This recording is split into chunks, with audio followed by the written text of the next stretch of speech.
Before the written word, before the rise of kingdoms and empires, there existed stories whispered around firelight, carved into memory, and passed down through countless generations. These stories were not just entertainment. They were survival identity and a way of anchoring the human spirit to the mysteries of the cosmos. Among the richest and most profound of these oral traditions lies the Celtic creation story, a mythos that does not begin with one single god, speaking the world into being, but rather with a vast interplay of forces: mothers, fathers, waters, and wars. To understand the Celtic creation story is to peer into the ancient soul of a people who saw divinity in every hill, river, stone, and storm, and who framed existence not as a straight line of history, but as a circle of eternal return. The Celtic peoples were never unified under one empire, one text, or one priesthood. Their traditions stretched across Ireland, Scotland, Wales, Gaul, and beyond.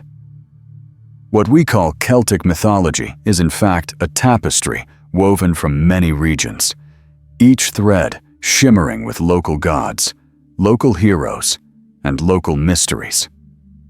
Yet beneath the differences lies a shared rhythm: the battle between order and chaos, the nurturing hand of a great mother, the destructive might of shadowy beings, and the promise that life always emerges stronger after struggle. It is this rhythm that the creation story of the first Celtic gods preserves, echoing across the centuries into the modern imagination. For viewers of Unlocking the Bible, this story resonates in surprising ways. The Bible begins with, "In the beginning, God created the heavens and the earth. The earth was formless and void, and darkness was over the face of the deep." The Celtic tradition begins with a similar mystery: the vast waters, the unformed chaos, the other world waiting to break forth into reality. Just as Scripture introduces the Spirit of God hovering over the waters, the Celtic imagination saw a great mother Danu as the wellspring of life flowing through rivers, yeasts, and rain. While Genesis presents a linear act of creation through divine speech, Celtic myth offers a cyclical dance of birth struggle, death, and renewal. Both traditions ask the same question: how did order arise from chaos, and what force sustains the world? This story is not merely about gods and monsters, it is about the human condition. The Celts did not separate myth from life, they lived inside it. Every river they drank from was an echo of Danu's gift. Every storm that threatened their crops was the rage of the Fomorians. Every festival marked the eternal cycles of creation and destruction, reminding them that life is fragile, yet endlessly renewed. When we dive into the Celtic creation myth, we are not studying something dead. We are listening to the heartbeat of a living world where the divine was never far away. The creation story begins not with peace, but with tension. It is a drama of forces, gods emerging from chaos, enemies rising from the deep, and a world caught between blessing and curse. The first Celtic gods are not distant, perfect beings. They are flawed, wounded, powerful, and vulnerable, reflecting the struggles of the people who worshipped them. This very rawness is what makes the myth so captivating. Unlike myths that present perfection from the outset, the Celtic story acknowledges brokenness as part of the beginning: kings who lose arms, warriors who fall in battle, gods who must face their own mortality. And in this, we find ourselves mirrored, for we too live in a world where struggle precedes growth, where wounds lead to wisdom, and where the cycle of loss and renewal shapes the journey of every soul. The intro must also prepare us for the central characters of the myth. We will meet Danu, the mother of the gods whose rivers and waters sustain life itself. We will encounter the Tuatha De Danann, her children, who embody wisdom, healing war, and magic. We will face the Fomorians, beings of chaos and destruction, who represent all the forces that threaten the balance of creation. And we will follow the saga of Nuada Lug Dagda and Baelor, divine figures, who rise and fall, who win battles and lose kingdoms, but whose stories illuminate eternal truths about courage, prophecy, and the fate of humanity.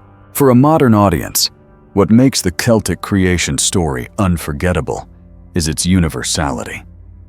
Though born from misty isles and ancient tribes, it speaks to the same human fears and hopes we carry today. Who are we? Where do we come from? Why does suffering exist alongside beauty? Can order truly triumph over chaos? These are not just Celtic questions. They are the questions of every generation. By journeying into this story, we open ourselves not only to ancient wisdom, but to reflections of our own struggles with faith, meaning, and destiny.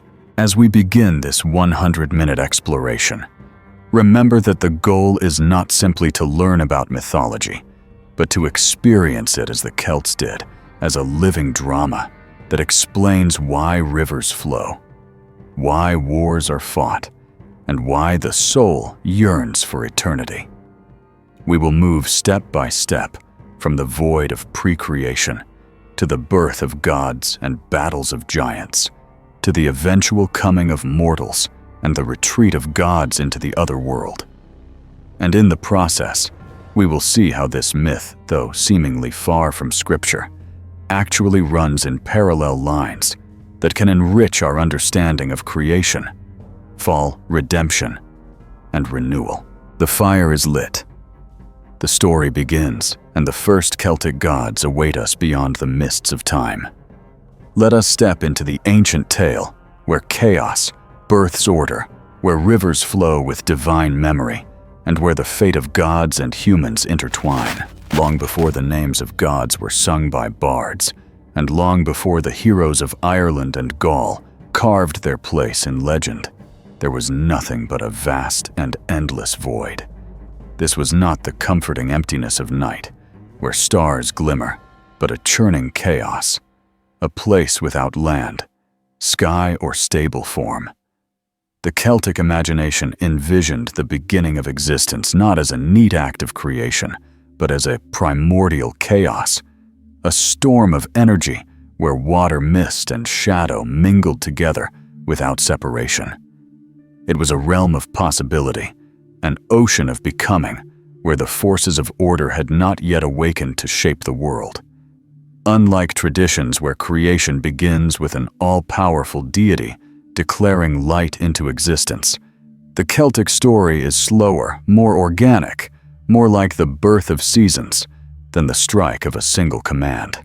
The Celts understood this chaos as a vast otherworld, a mysterious realm that would always remain intertwined with human life. The otherworld was not a distant heaven or hell, but a dimension that brushed against every river, every forest, every hill. In the beginning, this otherworld was all that existed, a liminal space, fluid and shifting, both terrifying and fertile. From this realm the energies that would become gods began to stir. The Celts saw chaos not only as danger, but also as potential, a womb of endless waters from which life itself could be born. This sense of duality, chaos, as both threat and promise, shaped their worldview deeply. Even in their festivals and rituals, they recognized that creation and destruction were bound together, that every harvest required a death, and every birth carried a shadow. To compare, in Genesis, the earth was formless and void with darkness upon the face of the deep, and the Spirit of God hovered over the waters.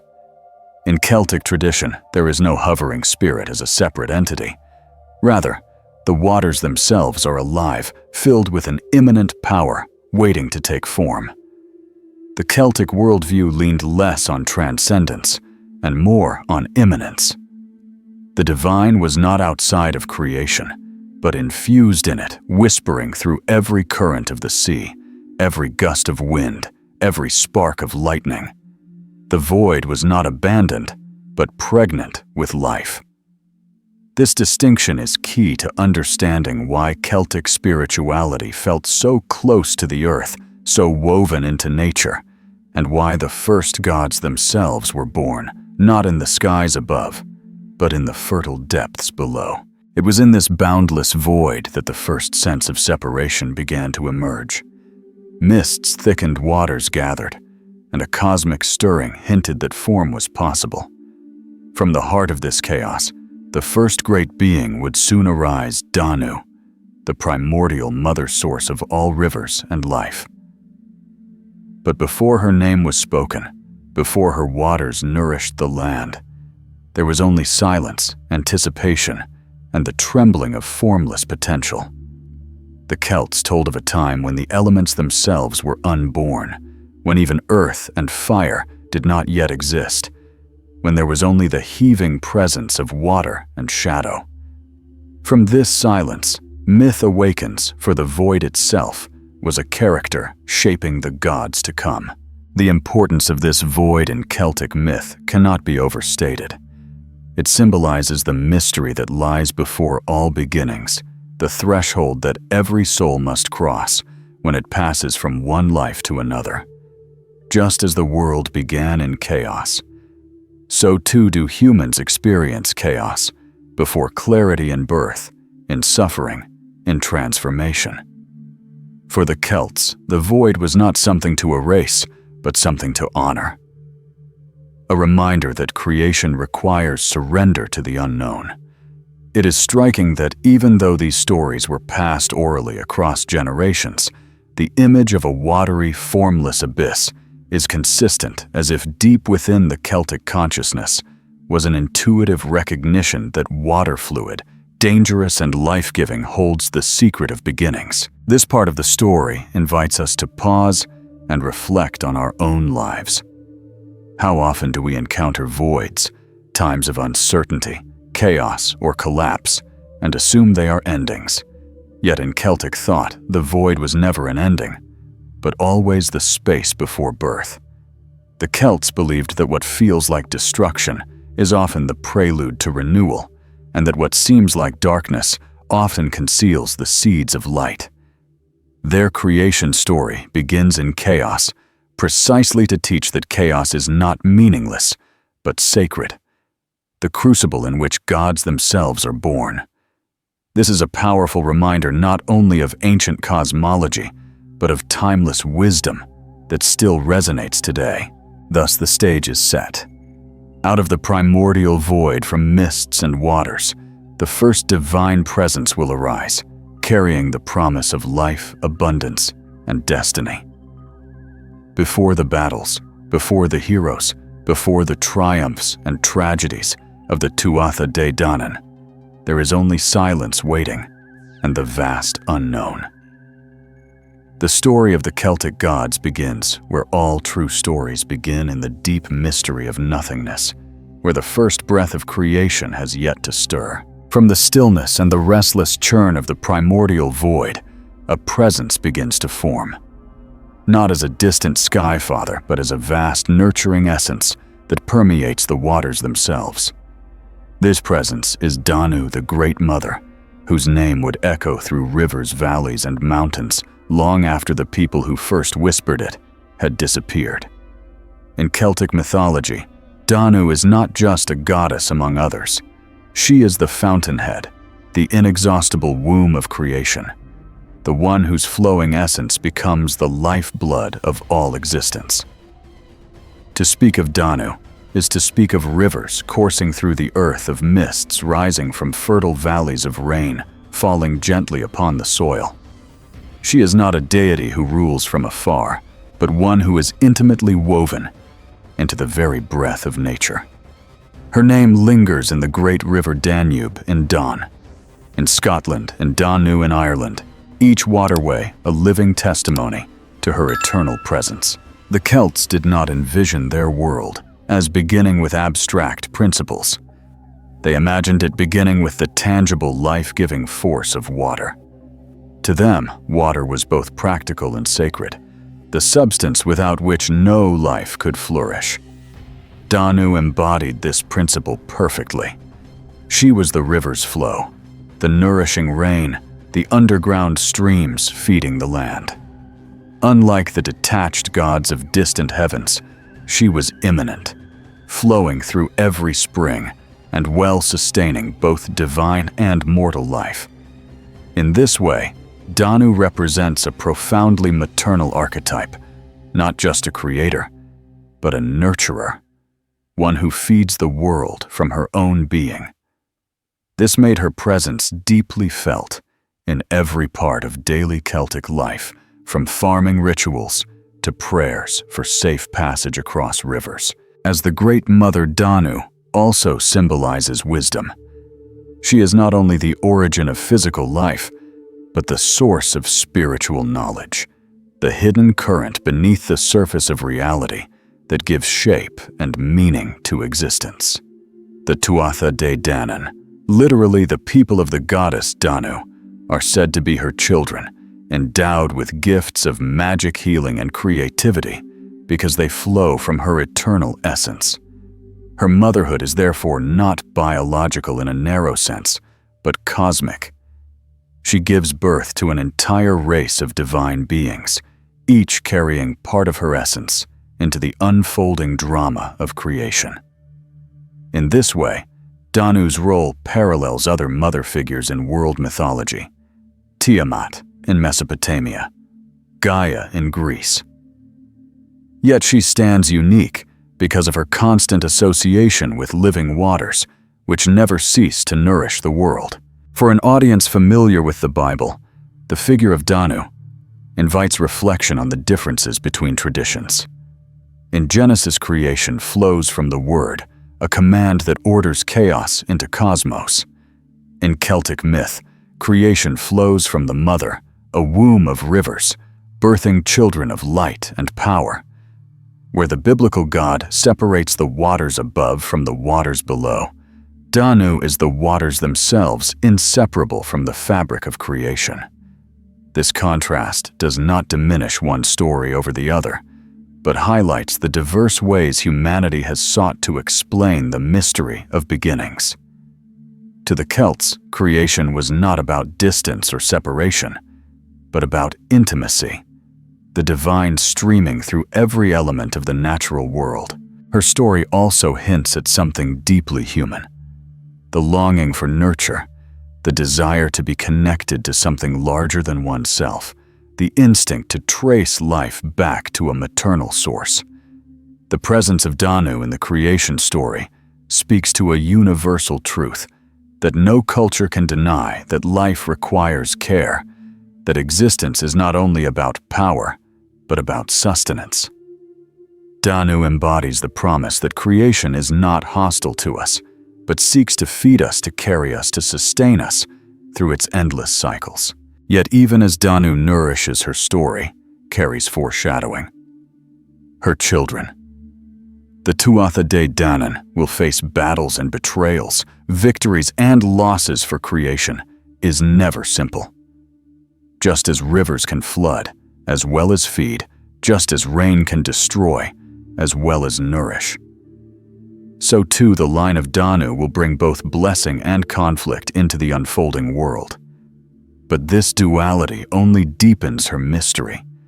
She is not a sentimental mother, but a cosmic one, as capable of unleashing storms as of offering comfort. In her waters lies the whole paradox of life itself: fertility and danger, nurture and wildness, creation and destruction bound together. As we reflect on the birth of Danu, we recognize that this is not simply the story of one goddess. It is the Celtic attempt to explain the very texture of reality. Danu is not only behind the gods, but behind the very rhythms of nature, a reminder that life flows continuously, that we are carried by currents larger than ourselves. When the Celts invoked her, they were not just calling upon a distant divine name. They were acknowledging that every sip of water, every flow of river, was already her gift. To begin the Celtic creation story with Danu is to affirm that life itself is sacred, that existence springs from a mothering presence, and that the world we walk upon is already blessed with divine memory. From the void silence into the flowing waters, from chaos into nourishment, the birth of Danu marks the first true pulse of creation in Celtic mythology. She is the origin, the nurturer, and the hidden wisdom beneath the world's surface. And from her womb, the children of gods will rise, carrying forward the saga that will define the destiny of the Celts and echo across time. From the boundless flow of Danu's essence emerged her children, the first divine beings of the Celtic pantheon, who would come to be known as the Tuatha De Danann, the people of the goddess Danu. These were not mortals fashioned from clay, nor were they distant celestial beings inhabiting unreachable heavens. They were the living embodiments of nature's mysteries, the forces of light, knowledge, fertility, and art.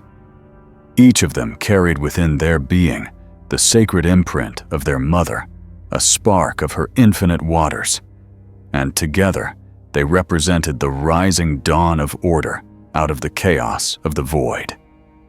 If Danu was the womb of existence, her children were the first steps toward shaping that existence into a world where harmony, beauty, and power could take form. Among the earliest of these divine children were gods associated with wisdom and mastery. The Celts believed that the universe was not built merely by brute strength, but by skill, knowledge, and balance. One such figure was Lugh, often remembered as the Bright One. Though later stories describe his birth as part of a prophecy, the seeds of his presence are rooted in the lineage of Danu. Lugh embodied versatility. Warrior craftsman, poet-musician, and sorcerer, all in one. His brightness was not only literal, but symbolic. He was the dawn breaking the chaos of night, the embodiment of the many talents necessary to sustain creation. Through him, the Celts expressed a worldview that prized adaptability, skill, and the creative spirit as essential aspects of divine and human life. Another of Danu's divine children was Brigid, the goddess of poetry, healing, and smithcraft. She too reflected her mother's nourishing essence, but with a distinctly human focus. She blessed the hearth, the forge, and the sacred word. Brigid was the fire within the waters, the inspiration that rises from the fertile soil of existence. Where Danu was the all-encompassing womb, Brigid was the intimate flame that gave warmth and meaning to daily life. The Celts saw in her a living bridge between the divine and the human, a goddess whose gifts were not confined to distant myths, but present in every song, sung, every wound, healed, every tool forged. Through Brigid, we glimpse the Celtic understanding that creation is not a singular event long past, but a continuous act renewed through art, healing, and craft. The children of Danu were not merely symbolic forces, but also guardians of life's cycles.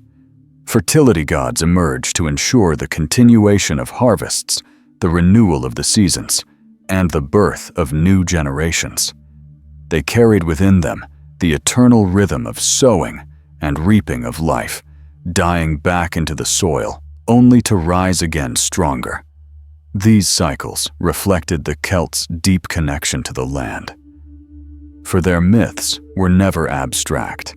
They were tied to the rivers that watered their fields, the storms that threatened their crops, the fire that warmed their homes.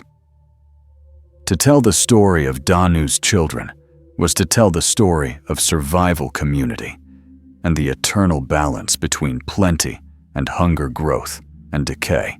It is important to understand that the Tuatha De Danann were not flawless, perfect beings untouched by struggle. On the contrary, they embodied the very tensions of existence.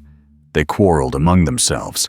They made mistakes. They fell and rose again. This made them relatable and profoundly human in their divinity. In their triumphs and failures, the Celts saw their own lives reflected. When Brigid brought healing, it was a reminder of the hope that follows sickness. When Lugh wielded his many talents, it was a lesson in human ingenuity. When the gods struggled against forces of chaos, it was a mythic mirror of humanity's daily battle against the unpredictability of nature and fate. The children of Danu also carried a profound spiritual symbolism. They were not only rulers of their world, but also guides of the human soul. Each divine figure could be seen as a path of initiation, a way of aligning oneself with cosmic order. To follow Brigid was to cultivate creativity and healing. To invoke Lugh was to awaken courage and skill. To remember the Dagda father of plenty and wisdom was to honor generosity and balance. Through these archetypes, the Celts transmitted more than myth. They transmitted a living philosophy of how to exist in harmony with the sacred rhythms of the world. For a biblical audience, the children of Danu can be seen as echoes of the powers and principalities that shape the spiritual realm. While the Bible describes angels, archangels, and cosmic forces that influence human life, the Celts told of gods and goddesses who walked close to the earth, guiding and challenging humanity. Both traditions affirm that creation is not static, but alive with beings greater than ourselves, forces that demand respect, reverence, and discernment. To understand the children of Danu is to recognize that creation is layered full of mysteries and that the divine presence can manifest in countless forms, each carrying lessons for the human soul. The birth of the first children of Danu is therefore not just an event in mythology, but the dawn of meaning itself. They bring light into the void, order into chaos, and wisdom into ignorance. They remind us that creation is not complete without creativity, that life is not sustained by power alone, but by inspiration, healing, and craft. They are the archetypal ancestors of both gods and mortals, the first sparks in the great fire of Celtic mythology. From their emergence, the drama of battles, prophecies, and destinies begins to unfold, leading us deeper into the story of how the Celtic cosmos was shaped. As the children of Danu spread their presence across the world, the shaping of creation demanded more than the raw forces of fertility, light, and inspiration. It required tools, knowledge, and the wisdom of order. In Celtic tradition, gods of craft and magic emerged as the architects of culture, the guardians of sacred knowledge, and the wielders of powers that bridged the material and spiritual realms. Among them, two figures stood with exceptional prominence: the Dagda, the great father of abundance and wisdom, and Nuada of the Silver Hand, the wounded king whose story reflects resilience, sacrifice, and renewal. Together with other divine artisans and magicians, they transformed chaos into civilization, ensuring that the gifts of Danu became structures, rituals, and arts that humanity could inherit. The Dagda, whose very name means the good god, was not merely a benevolent deity, but one whose goodness encompassed power, fertility, and boundless wisdom. He carried three sacred possessions that defined his presence in Celtic mythology: an enormous cauldron, from which no one left unsatisfied; a harp, whose music could move the seasons and command emotions; and a mighty club, capable of killing with one end and reviving with the other. These objects were not arbitrary symbols. They reflected the Celtic belief that true divinity combined nourishment, artistry, and power over life and death. The cauldron was abundance, the harp was harmony, and the club was judgment and renewal. Through the Dagda, the Celts understood that creation required not only strength, but also balance, a balance between destruction and restoration, joy and sorrow, power and wisdom. Nuada of the Silver Hand, embodied another essential archetype, the wounded leader who must be broken before he can become whole. In the early battles of the gods, Nuada lost his arm, a wound that rendered him unfit for kingship. For a king was expected to be physically perfect, yet his story did not end there. Through the arts of divine healing and craftsmanship, his arm was replaced with one of silver, crafted with such mastery that it restored his ability to rule. This tale was more than a legend. It symbolized the Celtic reverence for resilience, the belief that even in loss, renewal was possible through skill, magic, and perseverance. The silver hand was not just a prosthetic, it was a mark of transformation, a reminder that brokenness could become the very ground of strength. For the Celts, Nuada's story revealed that leadership was not about perfection, but about the wisdom that comes through suffering. Alongside the Dagda and Nuada were other deities, whose roles were equally vital in the shaping of the Celtic world. Goibniu, the divine smith, crafted weapons that never missed their mark, and tools that never broke. Lukta, the right, was the master of carpentry, and Credne, the brazier, the worker of bronze. Together, these craftsmen were not minor figures, but divine architects, shaping the very instruments that allowed gods and mortals alike to survive. Their skills symbolized the sacredness of human craft, elevating the work of artisans into divine acts. For the Celts, smiths, builders, and musicians were not merely laborers, but channels of sacred creativity, continuing the work of the first gods in every hammer strike, every carved beam, and every forged blade. Magic, too, was inseparable from craft in Celtic tradition.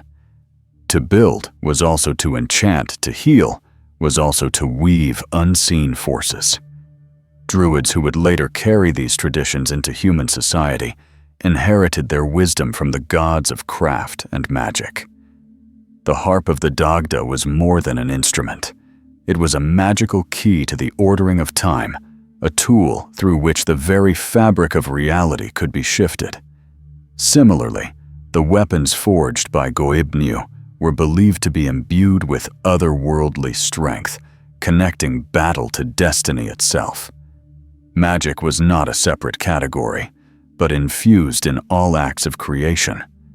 Every crafted object, every ritual was both material and spiritual, a bridge between the seen and unseen. In comparing this with biblical traditions, one might think of Bezalel, the artisan chosen by God, in Exodus to build the tabernacle, filled with the spirit of wisdom, skill, and craftsmanship. Just as the Bible elevates craft into sacred work, the Celtic gods reveal that art, tool-making, and ritual are divine callings. Humanity is shaped not only by raw survival, but by the ability to forge, heal, and create meaning through skilled hands, guided by higher powers. Both traditions remind us that to craft is to imitate the Creator, to participate in shaping order from chaos. The gods of craft and magic reveal a central theme of Celtic creation, that life flourishes not through brute force alone, but through the harmony of skill, resilience, and wisdom. The Dagda nourishes with his cauldron. Nuada rises through his silver hand. The craftsmen shape tools of survival and glory, and magic threads through it all, like an invisible current. These stories taught the Celts that civilization itself is divine, that the hearth, the forge, and the harp are as sacred as the battlefield. Creation is not complete without culture, and culture is not possible without the gods of craft and magic. Thus, with Danu's children shaping the fabric of the world, creation was no longer a formless void, but a living order, filled with abundance, artistry, and resilience. Yet this order would not remain uncontested, for from the depths of chaos emerged beings who embodied destruction, enemies of the gods and of life itself. They were the Fomorians, the ancient foes of light, whose arrival would plunge the divine world into its first great war. Even as the children of Danu began to shape the world with skill, abundance, and wisdom, another force stirred in the depths of creation. These were the Fomorians, beings born not of harmony and nurturing waters, but of chaos, shadow, and destructive power. In the imagination of the Celts, the Fomorians rose from the sea, the primal chaos that had existed before Danu's order, and they embodied everything wild, formless, and hostile to life. They were not gods of balance, but figures of distortion, monstrous beings who thrived in destruction rather than creation. Where the Tuatha De Danann symbolized cultivation, artistry, and renewal, the Fomorians symbolized entropy, corruption, and the relentless pull of chaos back into void. To the Celtic mind, creation was never secure. It was always under threat, and the Fomorians were the embodiment of that threat. The descriptions of the Fomorians vary widely, which reflects their nature as shapeless and terrifying. Some accounts speak of them as giants with deformed bodies, one-eyed and one-armed, their forms grotesque and unsettling.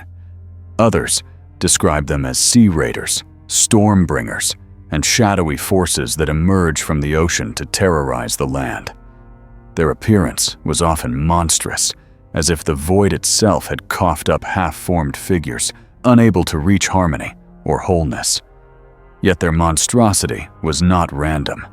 It symbolized their spiritual role as the antithesis of balance. They were the storm that shattered the harvest, the sickness that struck in the night, the famine that devoured plenty. In them, the Celts saw the reality that destruction is always lurking alongside creation. The Fomorians were not entirely without intelligence or order, but their order was parasitic, built upon domination and fear. They sought tribute, demanding offerings of crops and labor from the children of Danu, as if to mock the very abundance that Danu and the Dagda brought into being. Their kings, such as Balor of the Evil Eye, embodied tyranny, wielding power not to sustain, but to annihilate. The Celts did not imagine them as mindless monsters, but as organized forces of oppression, able to impose fear and drain vitality from the world. They represented the dark side of kingship leadership, without justice power, without compassion. Through the Fomorians, the Celts expressed their awareness that creation does not only face natural chaos, but also moral and spiritual corruption. If the Tuatha De Danann are to be seen as archetypes of divine gifts, wisdom, healing, fertility, and craft, then the Fomorians are their shadow doubles. They distort rather than build, enslave rather than liberate, and consume rather than nourish. They are not entirely alien, but intimately tied to the same world, like weeds springing up among the harvest, like rot growing inside fruit. This closeness made them even more terrifying. For the Celts knew that chaos is not only outside, but also within that destruction, can rise from the same soil that gives life.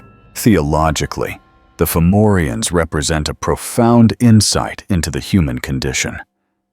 Just as Genesis speaks of the serpent entering the garden, the Celtic story acknowledges that no creation is free from opposition.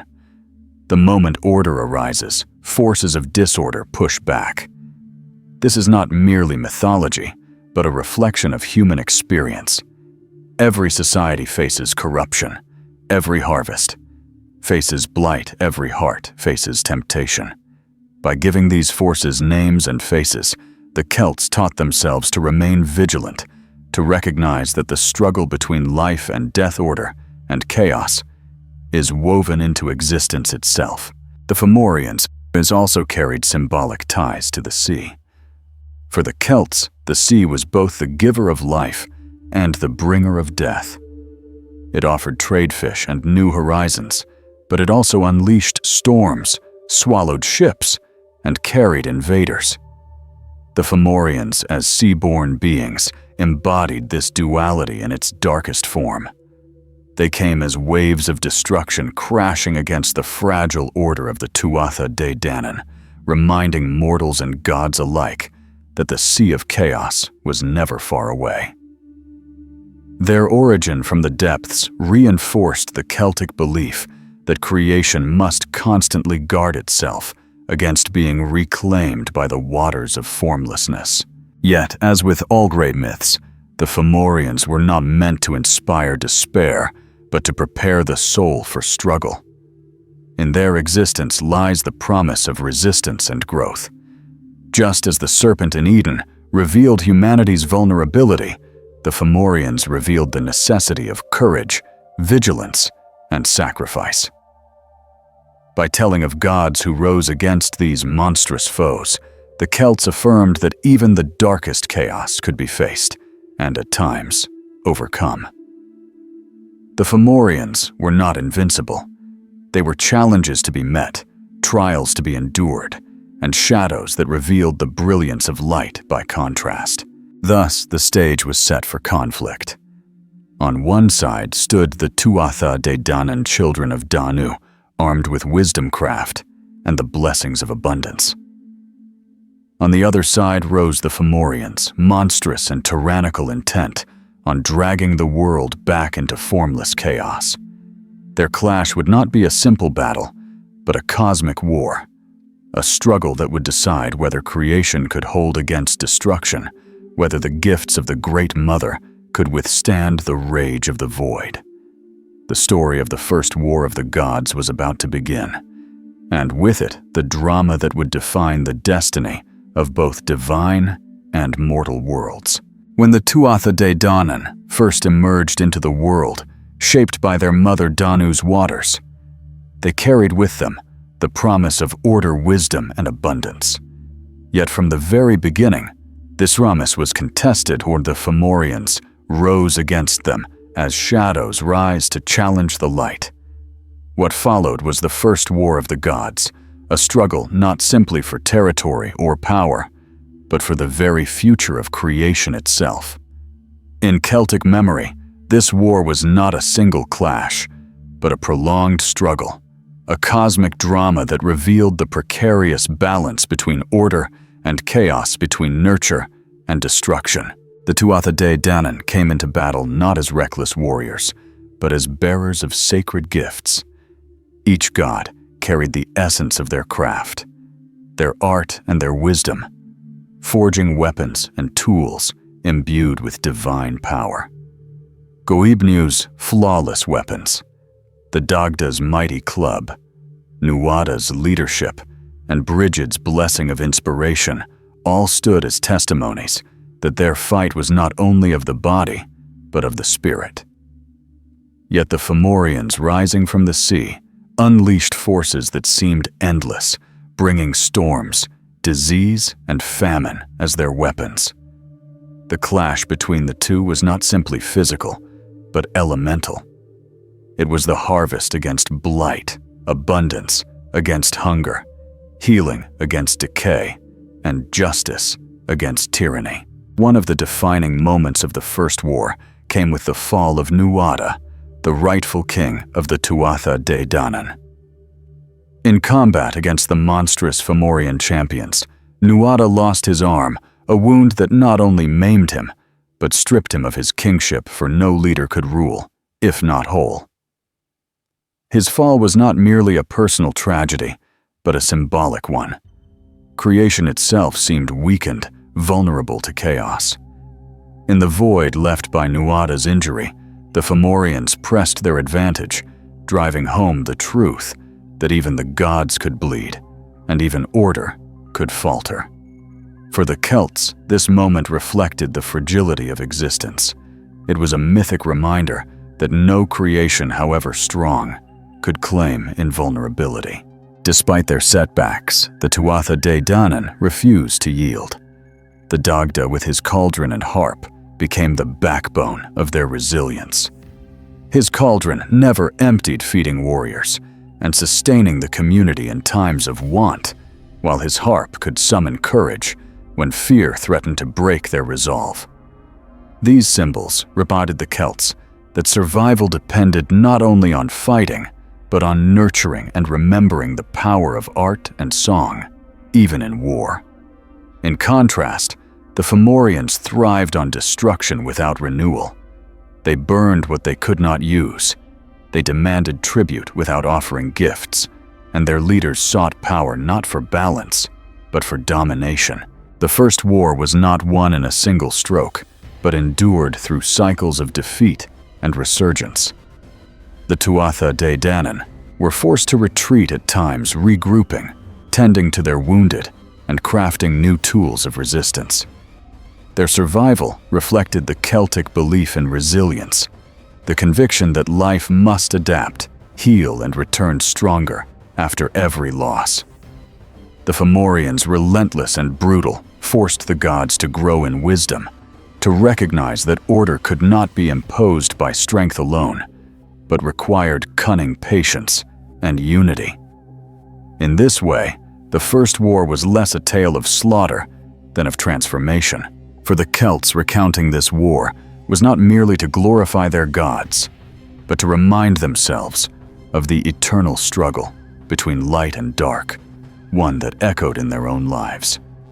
Every harvest threatened by storms, every tribe defending against invaders, every community holding together in famine, all these struggles were seen as reflections of the First War of the gods. To tell this story was to remind themselves that they too carried within them the legacy of the Tuatha De Danann, the power to resist chaos with couragecraft and unity. In comparison with biblical narratives, the First War of the gods bears striking parallels with the war in heaven, described in Revelation, where Michael and his angels fight against the dragon. Both traditions portray creation as contested ground, never free from opposition, always under threat from destructive forces. Yet both also affirm the possibility of victory, the triumph of light over shadow. The Celtic myth, however, emphasizes cyclical struggle rather than final conquest, teaching that battles will return, but resilience and renewal can always meet them. Ultimately, the First War of the gods did not erase the Fomorians, but established the rhythm of existence. Creation was possible, but it would always be challenged. The Tuatha De Danann endured though scarred and tested, proving that the gifts of Danu were not fragile luxuries, but powers capable of withstanding the storm. The story of this first great war set the tone for all that followed. Gods would rise and fall, victories would be won and lost, but the cycle of struggle and renewal would continue, shaping both the divine realm and the human world that would later inherit it. In the saga of the Tuatha De Danann, no figure embodies the paradox of vulnerability and renewal more vividly than Nuada, the first king of the gods. His story is not simply one of triumph and loss, but of transformation, the kind of transformation that turns weakness into strength and wounds into symbols of wisdom. For the Celts, Nuada's tale was more than mythology.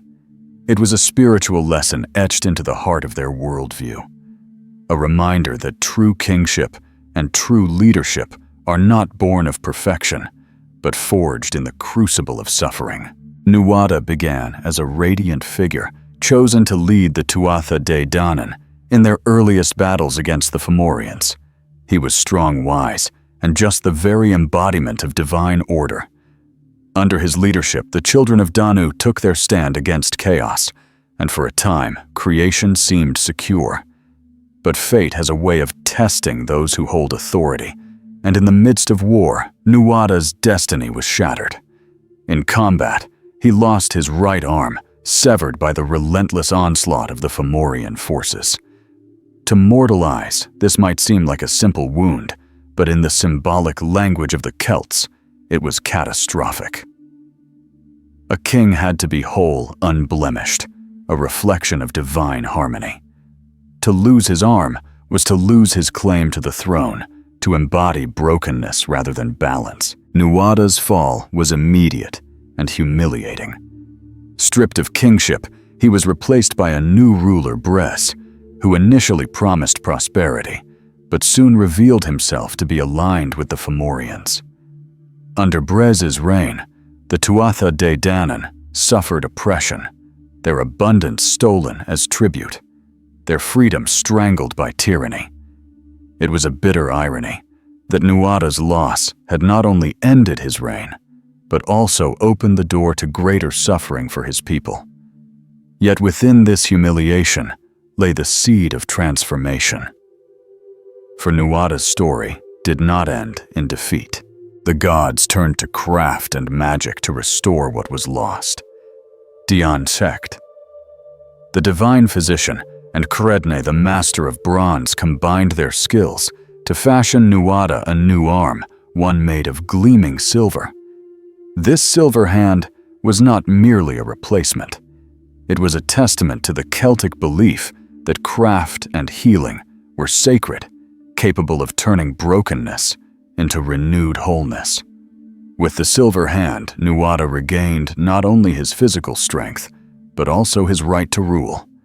His restoration was not a return to what he had been, but the creation of something new, a leader transformed by suffering, crowned with resilience rather than untouched perfection. The symbolism of the silver hand was profound. It reminded the Celts that loss did not mean the end, that wounds could become sources of power, and that brokenness, when met with skill and wisdom, could give birth to new forms of strength. For communities constantly facing the hardships of war, famine, and disease, Nuada's story was a beacon of hope. Though life wounds us, healing is possible, and those wounds may even become the foundation for deeper authority and wisdom. The silver hand was more than metal. It was the embodiment of the belief that the divine works through resilience and that perfection is less valuable than the wisdom born of trial. Nuada's rise after his fall also carried political and spiritual lessons. His initial reign represented the promise of order, but his return represented the triumph of renewal. The Celts did not shy away from portraying their gods as wounded or flawed, for they understood that leadership is not about invulnerability, but about the ability to rise after being struck down. Nuada's story revealed that the path of a leader must pass through suffering, and only then can it claim true authority.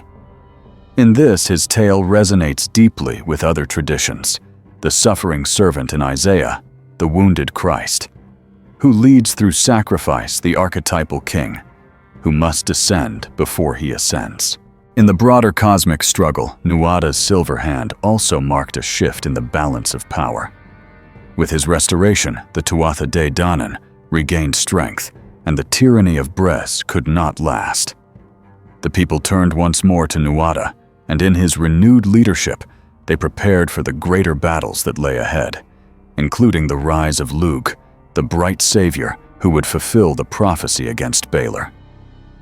Nuada's journey from king to exile to restored ruler was the necessary prelude to the unfolding drama of redemption that Celtic myth carried forward. For us today, Nuada's story remains deeply relevant.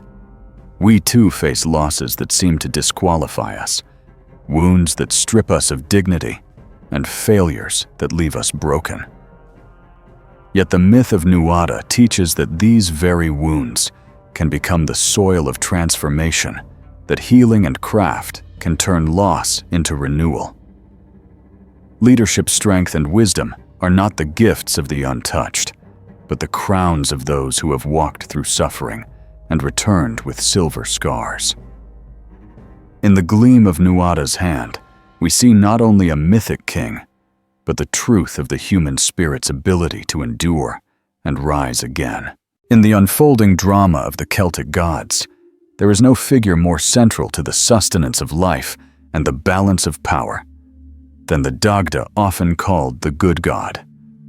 Yet his title does not mean he was good in the narrow moral sense, but but rather good in the sense of being masterful, complete, and abundant in every domain. The Dagda was Father King Druid warrior and provider all in one. He carried within him the primal authority of Danu's lineage, and his presence anchored the Tuatha De Danann through times of war and peace alike. Where Nuada symbolized leadership through suffering and renewal, the Dagda embodied the fullness of divine provision, ensuring that creation itself did not collapse under the strain of chaos. The Dagda's power was not expressed through mere brute strength, though he was often described as a giant of immense force. Rather, his greatness lay in the sacred tools he carried, each one a manifestation of the Celtic understanding that divinity flows through objects, rituals, and symbols as much as through the gods themselves. Chief among these treasures was his great cauldron, known as the Cauldron of Plenty. From this cauldron, no company ever departed unsatisfied, for it never ran empty, no matter how many were fed. In a world where hunger and famine were constant threats, this symbol resonated deeply. The cauldron represented abundance beyond measure, a divine guarantee that life could be sustained, even in times of scarcity. It was a cosmic promise that creation itself was not designed to starve, but to nourish. The second of the Dagda's treasures was his harp, a mystical instrument said to control not only music, but the very forces of time and emotion. With its strings, he could call forth the three great strains of music: joy, sorrow, and sleep. Legends tell of him playing to stir warriors into battle, to soothe grief-stricken hearts, or to lull enemies into slumber. Even more astonishing, the harp was said to command the seasons themselves, calling forth spring, summer, autumn, or winter at will. This symbol reminded the Celts that art and song were not luxuries, but powers as fundamental as sword and spear. Music shaped the soul-aligned communities and even held sway over nature's cycles. In the Dagda's harp, the Celts saw the truth that culture and spirituality were inseparable from survival, that beauty and order were divine forces in their own right. The third great possession of the Dagda was his mighty club, so vast that it required wheels to carry, and so heavy that few could lift it. One end of this weapon could slay instantly, while the other could restore the dead to life. It was a paradoxical tool, embodying both destruction and renewal and resurrection. Through this club, the Dagda held mastery over the ultimate boundaries of existence, reminding mortals and gods alike that life and death are never far apart. In this way, the Dagda's club was not only a weapon, but a symbol of cosmic balance, teaching that to destroy and to heal are two sides of the same divine authority. Together, these three treasures, the cauldron, the harp, and the club, painted a portrait of the Dagda as the ultimate sustainer of creation. He fed the body, nurtured the soul, and governed the boundaries of life and death. His role reflected the Celtic conviction that creation is not maintained by force alone, but by provision, harmony, and balance. Unlike the Fomorians, who consumed and destroyed, without giving back, the Dagda embodied reciprocity he gave to his people, and in return, they honored him with loyalty and reverence. The Dagda's tools also resonate with biblical themes. The Cauldron of Plenty recalls the manna that fell from heaven to sustain Israel in the wilderness, a divine guarantee of nourishment. His harp evokes David, whose music soothed the troubled spirit of King Saul, and whose psalms shaped the worship of a people. His club, with its power to kill and revive, echoes the authority of God alone to give and take away life. These parallels remind us that across traditions, the sacred often manifests through objects imbued with divine presence, turning simple tools into our vessels of eternal meaning. Yet the Dagda was not without flaws. He was often portrayed with earthy appetites, sometimes mocked for his gluttony or excess. But this too carried symbolic weight, for he represented the abundance of life in all its fullness, unashamed and overflowing. He was not a sterile or distant deity, but one who embraced the richness of existence, both its solemnity and its joy. In him, the Celts found not an abstract ideal, but a living, breathing force who embodied the messy, fertile, and generous nature of creation. The Dagda's sacred tools were more than personal possessions. They were symbols of the Tuatha De Danann's collective identity. They showed that survival required not only victory in war, but also the nourishment of community, the inspiration of art, and the balance of justice. In the hands of the Dagda, creation was safeguarded against the forces of chaos. But even as he anchored the gods, the threat of the Fomorians loomed ever larger. Their champions gathered, their storms grew darker, and in their ranks rose Balor of the Evil Eye, a tyrant whose power would soon challenge the very foundations of Danu's children. Out of the ranks of the Fomorians, where monstrous forms and chaotic energies reigned, there emerged one figure whose very name became synonymous with terror: Balor of the Evil Eye. Unlike other Fomorian chieftains, who embodied brute force or greed, Balor represented a power so singular and dreadful that it could shatter armies and wither life with a single glance. He was the tyrant par excellence, the face of destruction incarnate, and his rise marked a turning point in the struggle between the Tuatha De Danann and the forces of chaos. If the Dagda symbolized abundance and renewal, Balor symbolized entropy and annihilation, a reminder that for every force that nurtures, there exists a counterforce that seeks only to destroy. The legends describe Balor as a giant towering above other Fomorians, with one eye that remained closed most of the time, but unleashed devastation when opened. This was no ordinary eye, but a weapon of death said to emit a poisonous gaze capable of killing armies, scorching land, and spreading pestilence. Some stories claim his eyelid was so heavy that it required several attendants with ropes and pulleys to lift it open, an image that dramatized the magnitude of his destructive power. Balor did not need armies to fight for him. His eye alone was enough to tilt the balance of war. He was chaos concentrated into a single gaze, and his presence on the battlefield was enough to turn hope into despair. Balor's rise was not just the ascent of a mighty warrior, but also the establishment of tyranny. As king of the Fomorians, he demanded tribute from the Tuatha De Danann and other beings, extracting grain, cattle, and labor until abundance was drained into scarcity. He was not content to conquer. He sought to enslave, to reduce life itself into servitude. Through him, the Fomorians became not only enemies of order, but oppressors who corrupted the very fruits of creation.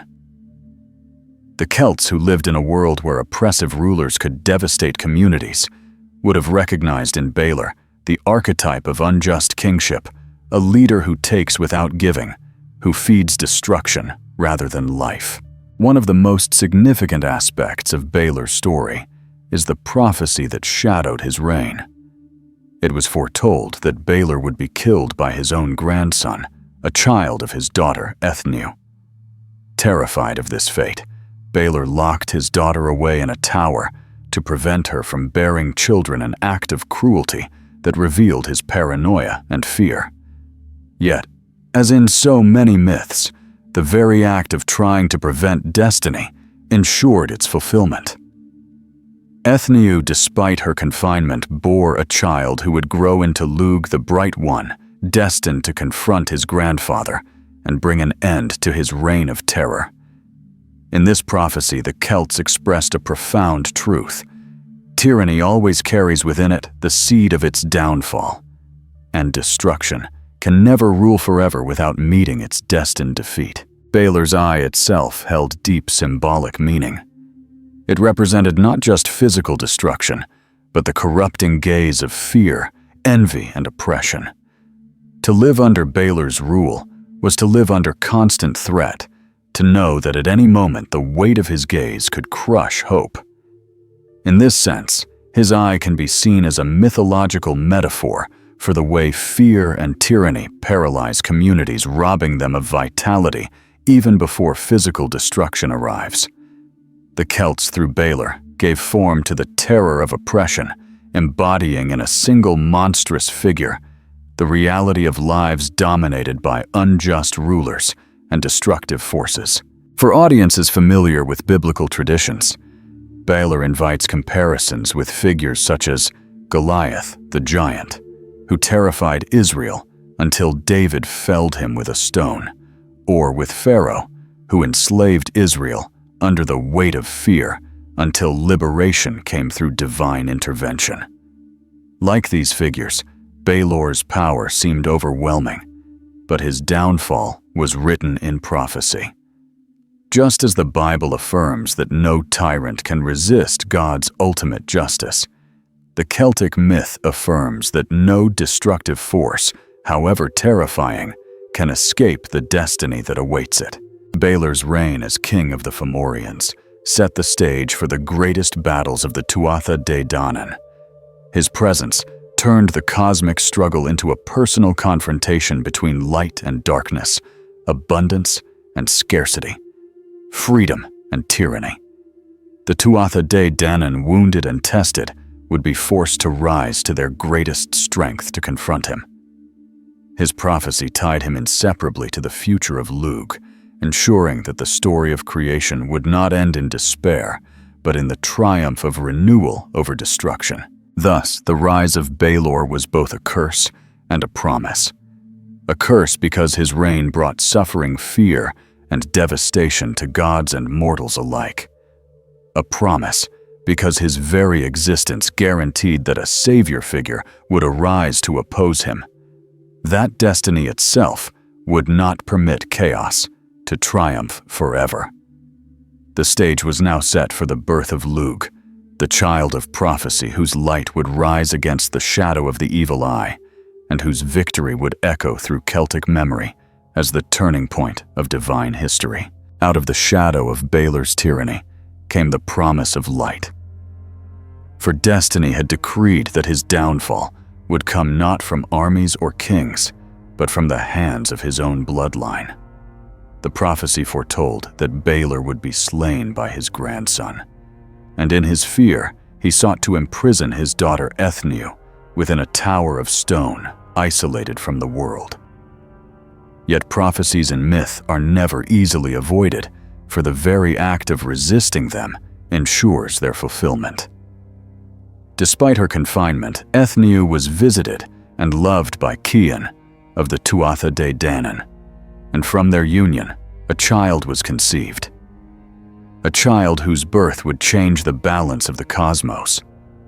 This child was Lugh, destined to be the Bright One, the savior whose many gifts would bring hope to his people and terror to the Fomorians. Lugh's birth itself was steeped in mystery and divine intervention.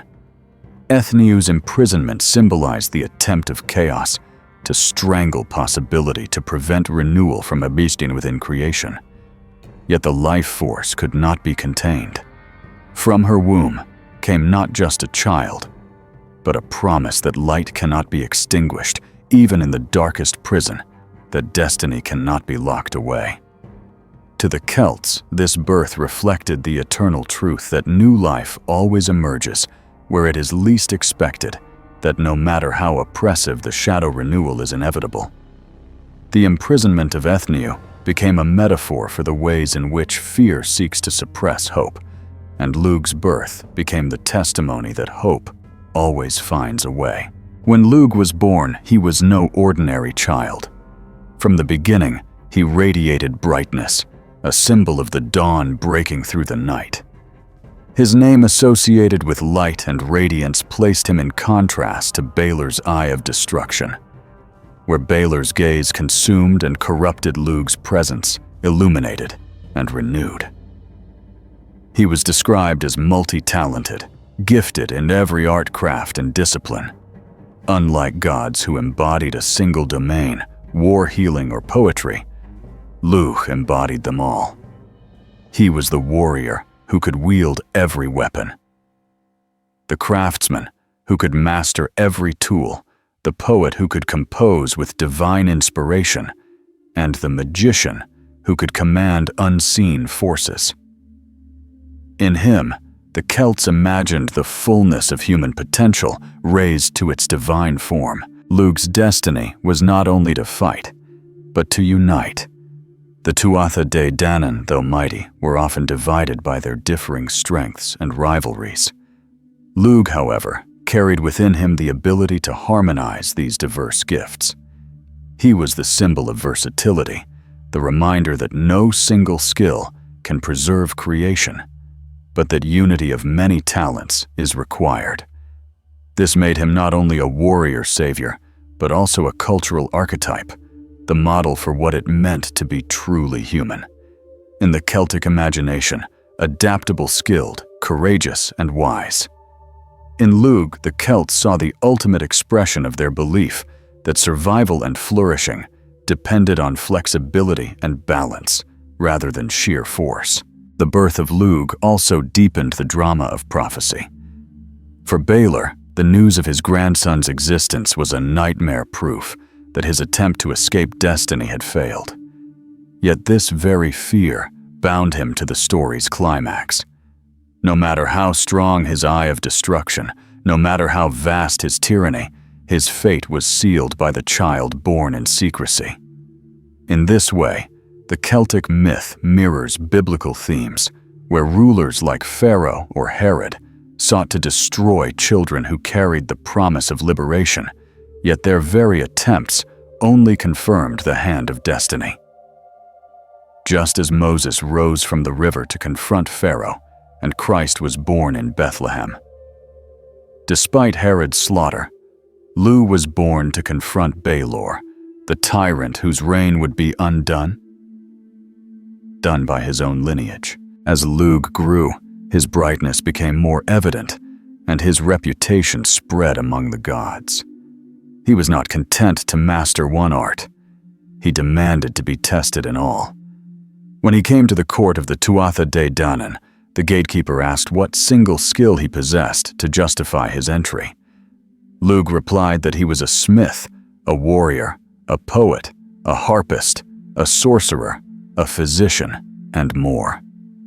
The gatekeeper dismissed him, saying that others already held those roles.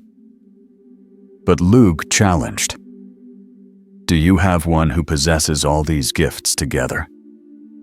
In that moment, his uniqueness was revealed.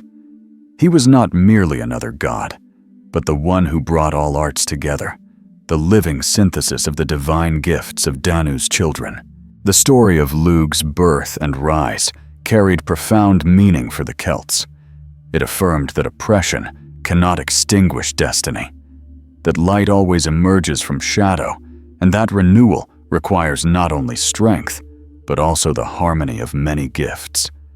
Lugh was the living answer to Balor's tyranny, the embodiment of prophecy fulfilled, and the promise that creation, though wounded, would not be overcome.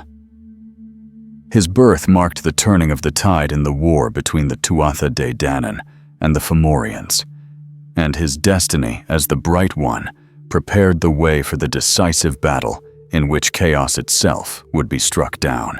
In the myth of Lugh, the Celts found hope for their own lives. When storms threatened their harvests, when foreign invaders pressed against their lands, when darkness seemed overwhelming, they remembered the story of the Bright One, born in secrecy, yet destined to bring light. His tale taught them that even in the bleakest times, a hidden seed of renewal grows waiting for its moment to rise. Thus, the birth of Lugh was more than myth. It was a cosmic reassurance that light is woven into the fabric of existence and will always return. The birth and rise of Lugh brought new hope to the Tuatha Dé Danann, but hope alone was not enough. The Fomorians, led by Baelor of the Evil Eye, still cast their long shadow over Ireland, demanding tribute, spreading famine, and enslaving the children of Danu through fear and tyranny. The tension between order and chaos could not be resolved by small skirmishes or acts of resistance. It demanded a decisive confrontation. That confrontation came in the form of the Second Battle of Mag Tuired, a conflict remembered in Celtic tradition as the turning point in the War of the Gods, where prophecy and destiny collided on a field of blood magic and divine will. The First Battle of Mag Tuired had already wounded the Tuatha Dé Danann, costing Nuada his arm and opening the door for Bress, the half-Fomorian king, to rule unjustly. But now, years later, under the restored leadership of Nuada, with his silver hand and the rising star of Lugh, the gods prepared for a second final stand. This was not a reckless war, but a carefully orchestrated campaign. Lugh, with his unmatched versatility, organized the Tuatha Dé Danann into a unified force, drawing upon every gift of craft magic and warfare. He summoned smiths, healers, poets, druids, and warriors alike, insisting that each role, however small, was vital to the whole. His leadership transformed the gods from scattered talents into a single cohesive army bound together by prophecy and purpose. On the other side, the Fomorians gathered their legions under Baelor, whose eye of destruction had become a terror unmatched. Their ships lined the coasts, and their monstrous champions, twisted and terrifying, prepared to crush the children of Danu once and for all. To the Celts, this clash was more than a mythic war. It was the embodiment of every battle between fertility and famine, between freedom and oppression, between life and the forces that seek to strangle it. The battlefield at Mag Tuired became the stage on which the eternal drama of existence was played out. The battle began with omens and rituals. Druids on both sides cast enchantments, clouds of magic swirling above the field as the armies prepared to clash. The Tuatha Dé Danann invoked blessings of Danu, calling upon her waters to strengthen them, while the Fomorians unleashed curses calling storms from the sea. When the two forces finally collided, it was a chaos of spears, swords, and spells, the clash of gods and monsters, shaking the very earth. Legends tell of how the Dagda wielded his massive club, felling Fomorian warriors with one end and reviving his allies with the other, turning the tide in moments of despair. Goibniu the smith stood at his forge during the battle, crafting flawless weapons that never missed their mark, while Dian Checht, the divine healer, tended the wounded in a healing spring, restoring strength as fast as the Fomorians could wound. Amid this maelstrom stood Nuada, his silver hand gleaming as he led his warriors with courage and resolve. Yet even his valor could not shield him from fate, for Baelor himself entered the fray. When Baelor opened his dreadful eye, entire lines of warriors fell consumed by the poisonous gaze. Nuada, refusing to retreat, stood against him. But in that moment, the prophecy drew nearer to fulfillment. Baelor struck Nuada down with his eye's destructive power, and the king of the Tuatha Dé Danann fell, leaving the gods once again on the brink of despair. The death of Nuada was not only a loss of a leader, but a shattering reminder of the cost of the struggle against chaos. Yet destiny had prepared its answer. Lugh, the grandson foretold, stepped forward to confront his tyrant grandfather. Bright and fearless, he did not rely on sheer strength, but on skill and cunning. Using his mastery of the sling, he launched a stone with precision that struck Baelor's evil eye, blasting it backward through his skull. The weapon that had enslaved and destroyed now became the instrument of his undoing. Baelor fell, and with him fell the power of the Fomorians. The prophecy was fulfilled. The grandson had slain the grandfather, and the weight of tyranny was broken.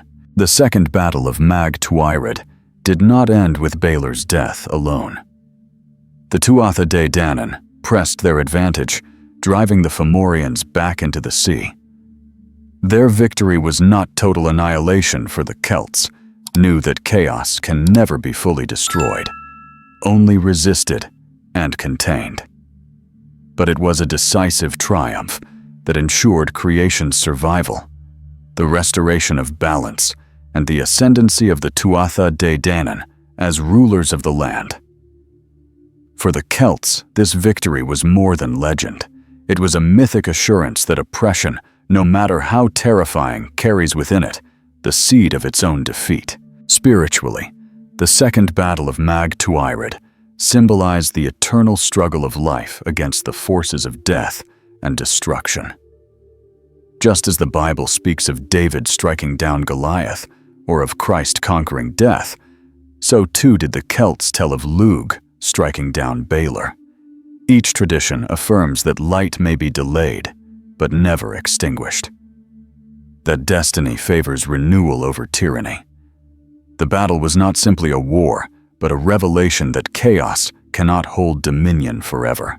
In the aftermath of Mag Tuired, the Tuatha Dé Danann emerged as rightful rulers, scarred but victorious, and the memory of their triumph lived on in Celtic imagination as the greatest of their divine battles.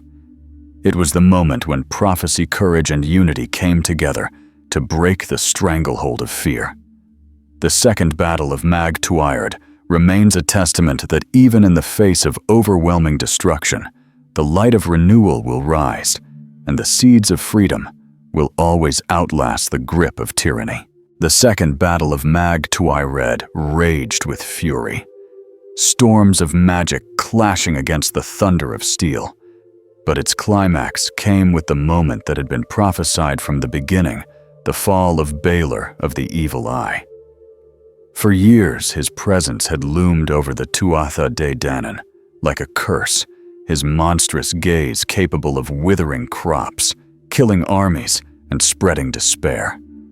He was not merely a tyrant, but the embodiment of chaos itself. And so long as he lived, the world could never be free of the shadow of the Fomorians. Yet destiny had already written his end, and the instrument of that destiny was his own grandson, Lugh, the Bright One. Baelor entered the battlefield as a figure of dread.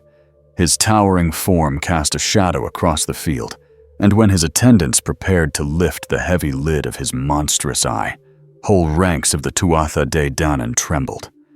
Stories describe how men and gods alike dropped lifeless under his poisonous gaze, their bodies falling as if scorched by fire. It was said that even the earth seemed to wither, where his eye turned grass blackening and soil burning under its corruption. Baelor fought not with sword or spear, but with the sheer destructive force of his vision, and so long as his eye remained open, the Tuatha Dé Danann stood little chance of victory. Yet prophecy has a way of shaping events toward its fulfillment. Lugh, grandson of Baelor and son of Ethniu, had come to the battle not only as a warrior, but as the child of destiny. He had trained in every craft, mastered every art, and proven himself as the embodiment of versatility. But his greatest test was yet before him. As Nuada fell to Baelor's gaze, the Tuatha Dé Danann wavered in despair. Their leader had been struck down. Their armies pushed to the edge, but into that moment of hopelessness stepped Lugh, shining with courage, the living promise that light can rise even in the deepest shadow.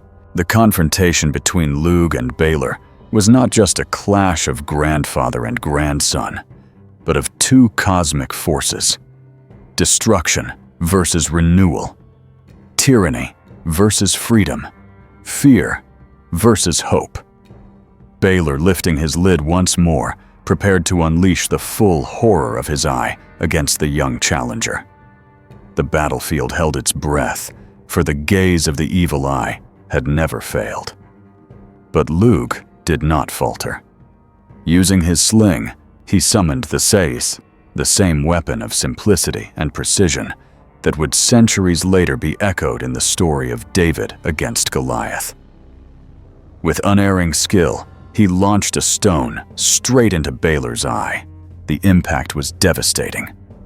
The stone not only struck, but drove the monstrous eye backward through Balor's skull, blasting through the back of his head.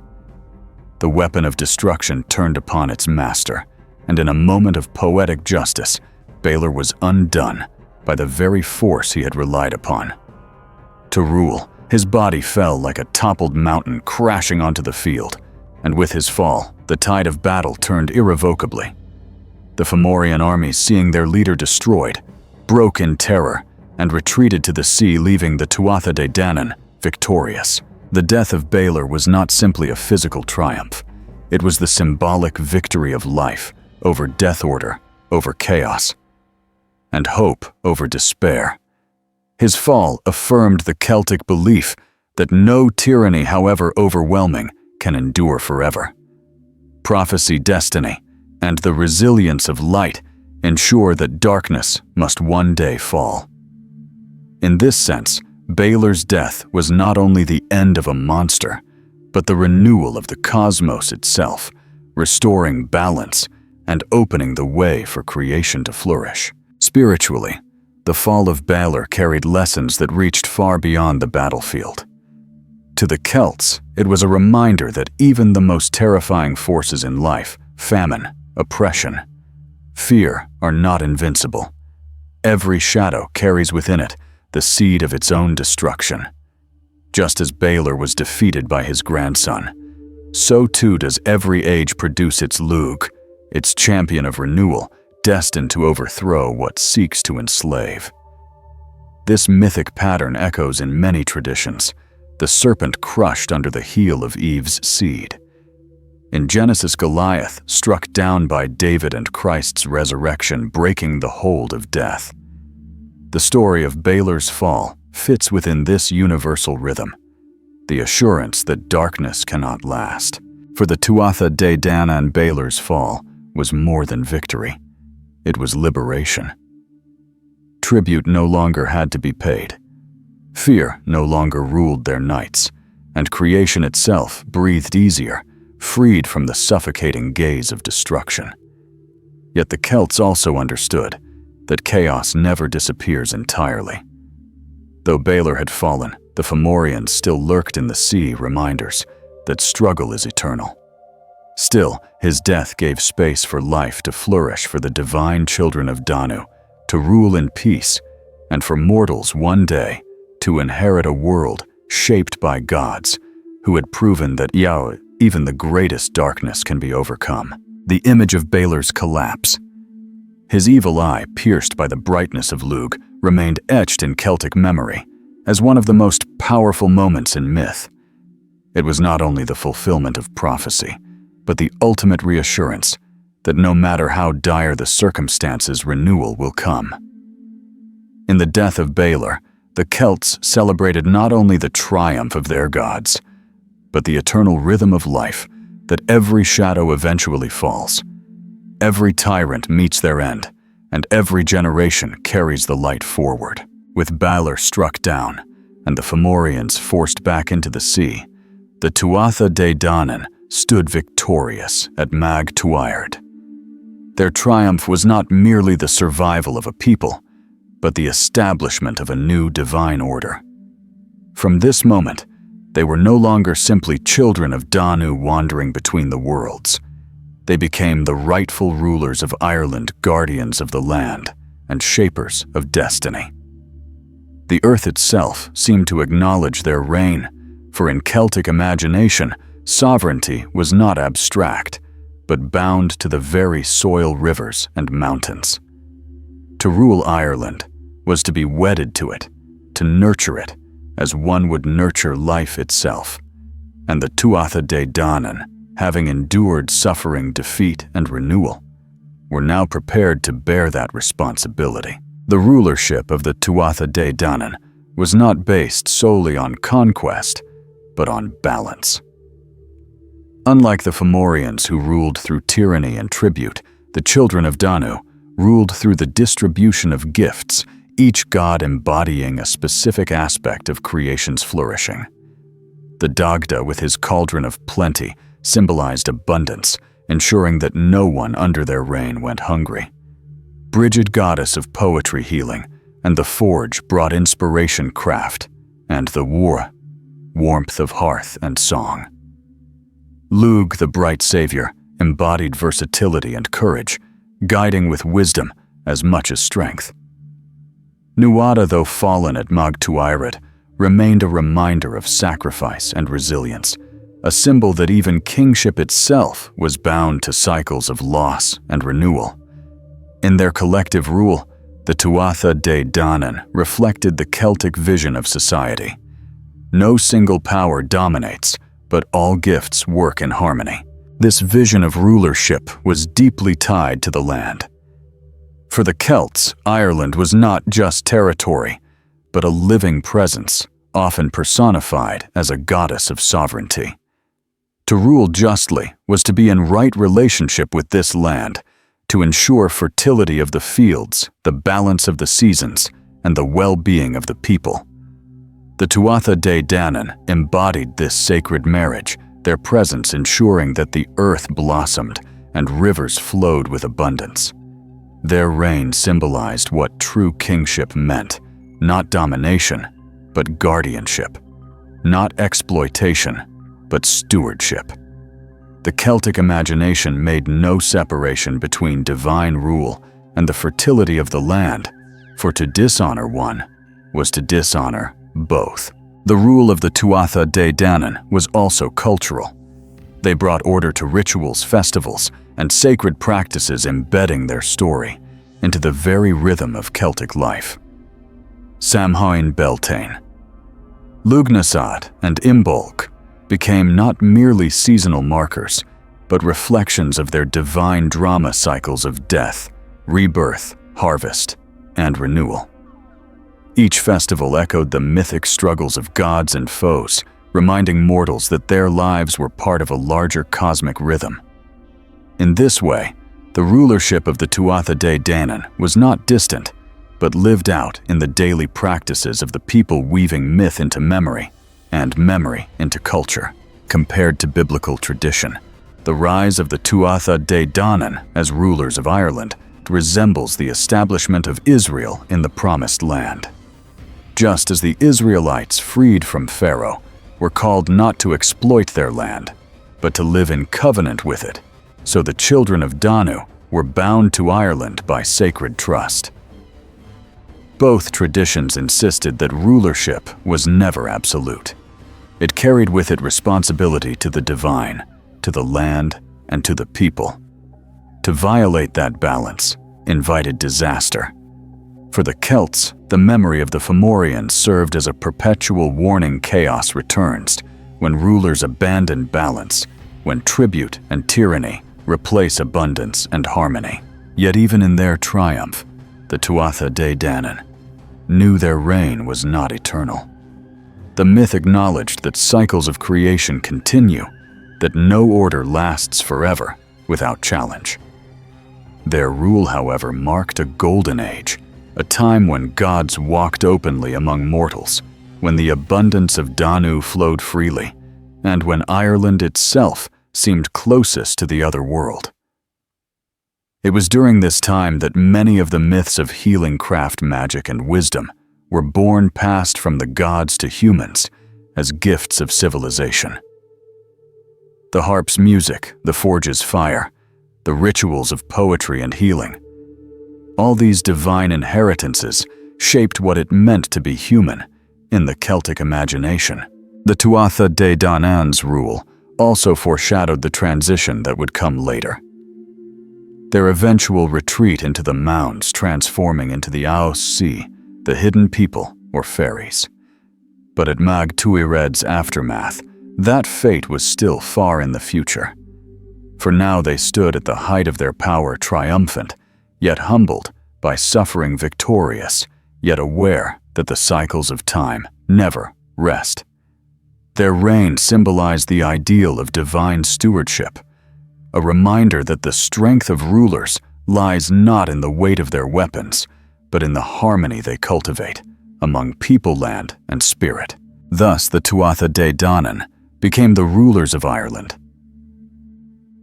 not merely by conquest, but by embodying the gifts of creation itself. Their reign marked the victory of light over shadow abundance, over scarcity, and culture over chaos. They stood as the divine archetypes of leadership, each carrying part of the Great Mother's essence, each charged with sustaining the fragile balance of existence. Their golden age was the flowering of Celtic imagination, a time remembered not for endless battles, but for the gifts of wisdom, inspiration, and fertility that shaped the soul of a people. The golden age of the Tuatha Dé Danann, as rulers of Ireland, could not last forever, for myth teaches us that creation always moves in cycles, and each cycle must give way to the next. Just as the Fomorians once rose to challenge the first gods, so too a new force appeared not from the other world or the sea, but from across the waves of mortal history. These were the sons of Meal ancestors of the Milesians, who would become the human settlers of Ireland. Their arrival marked one of the most dramatic turning points in Celtic mythology, for it symbolized the passing of dominion from gods to mortals, the handing over of Ireland's destiny to human hands. In this transition, we see a profound theological truth. Divine beings rule for a time, but eventually they must step aside so that mortals can inherit both the gifts and the burdens of creation. The sons of Meal were said to descend from Meal Espine, a figure whose lineage reached back to ancient wanderers. They were not born in Ireland, but came as invaders crossing seas with ships full of warriors and dreams of conquest. Their leader Eth first glimpsed the island from afar and was struck by its beauty and abundance. Yet his admiration turned to ambition, and soon after conflict was inevitable. The Tuatha Dé Danann, who had won Ireland through their battles with the Fomorians, now faced a new challenge, a people of flesh and blood, driven not by chaos or tyranny, but by the hunger of human destiny. In this way, the myth acknowledges that the greatest challenge to divine order would not come from monsters, but from humankind itself. The confrontation between the Tuatha Dé Danann and the sons of Meal was unlike the earlier battles with the Fomorians. This was not a cosmic struggle of chaos against order, but a transition of eras. The gods, though powerful, recognized that their time as rulers of the visible world was ending. Yet they did not surrender easily. Magic storms and enchantments were unleashed to repel the invaders. The druids of the Tuatha Dé Danann summoned winds to drive the Milesians' ships away from shore, reminding the mortals that Ireland was no ordinary land, but one bound to divine guardianship. The Milesians, however, were determined. Through prayers, skill, and persistence, they pressed forward, proving that humanity was ready to claim its place in the story. One of the most significant elements of this transition was the negotiation that followed the conflict. The Milesians and the Tuatha Dé Danann reached an agreement to divide Ireland. The gods would retreat into the She, the hidden mounds that opened gateways into the otherworld, while the sons of Meal would rule the surface. This was no mere surrender, but a sacred pact. It acknowledged that while humanity might walk the earth, the divine would never disappear. The Tuatha Dé Danann would remain hidden, yet present, guiding through dreams, omens, and mysteries. The land itself retained their essence, so that mortals would always live in relationship with the unseen world. This moment of transition is rich with symbolism. It marks the beginning of humanity's independence, yet it also binds humans to the responsibility of stewardship. By receiving the land from the gods, the sons of Meal inherited not just territory, but the duty to honor its sacred rhythms. Festivals, rituals, and stories ensured that the memory of the Tuatha De Danann remained alive, reminding mortals that they ruled not in isolation, but in partnership with the otherworld. Just as the Bible describes Israel inheriting the promised land under covenant, the Celtic myth portrays Ireland as a sacred inheritance, one that demands balance, reverence, and humility. The arrival of the sons of Meal also explains the enduring presence of fairies and spirits in Celtic folklore. The Tuatha De Danann did not vanish. They became the Aos Sea, the hidden people dwelling in mounds, lakes, and hills. For centuries, Celtic communities believed that offerings must be made to these spirits, that they must be respected for. They were the lingering presence of the divine.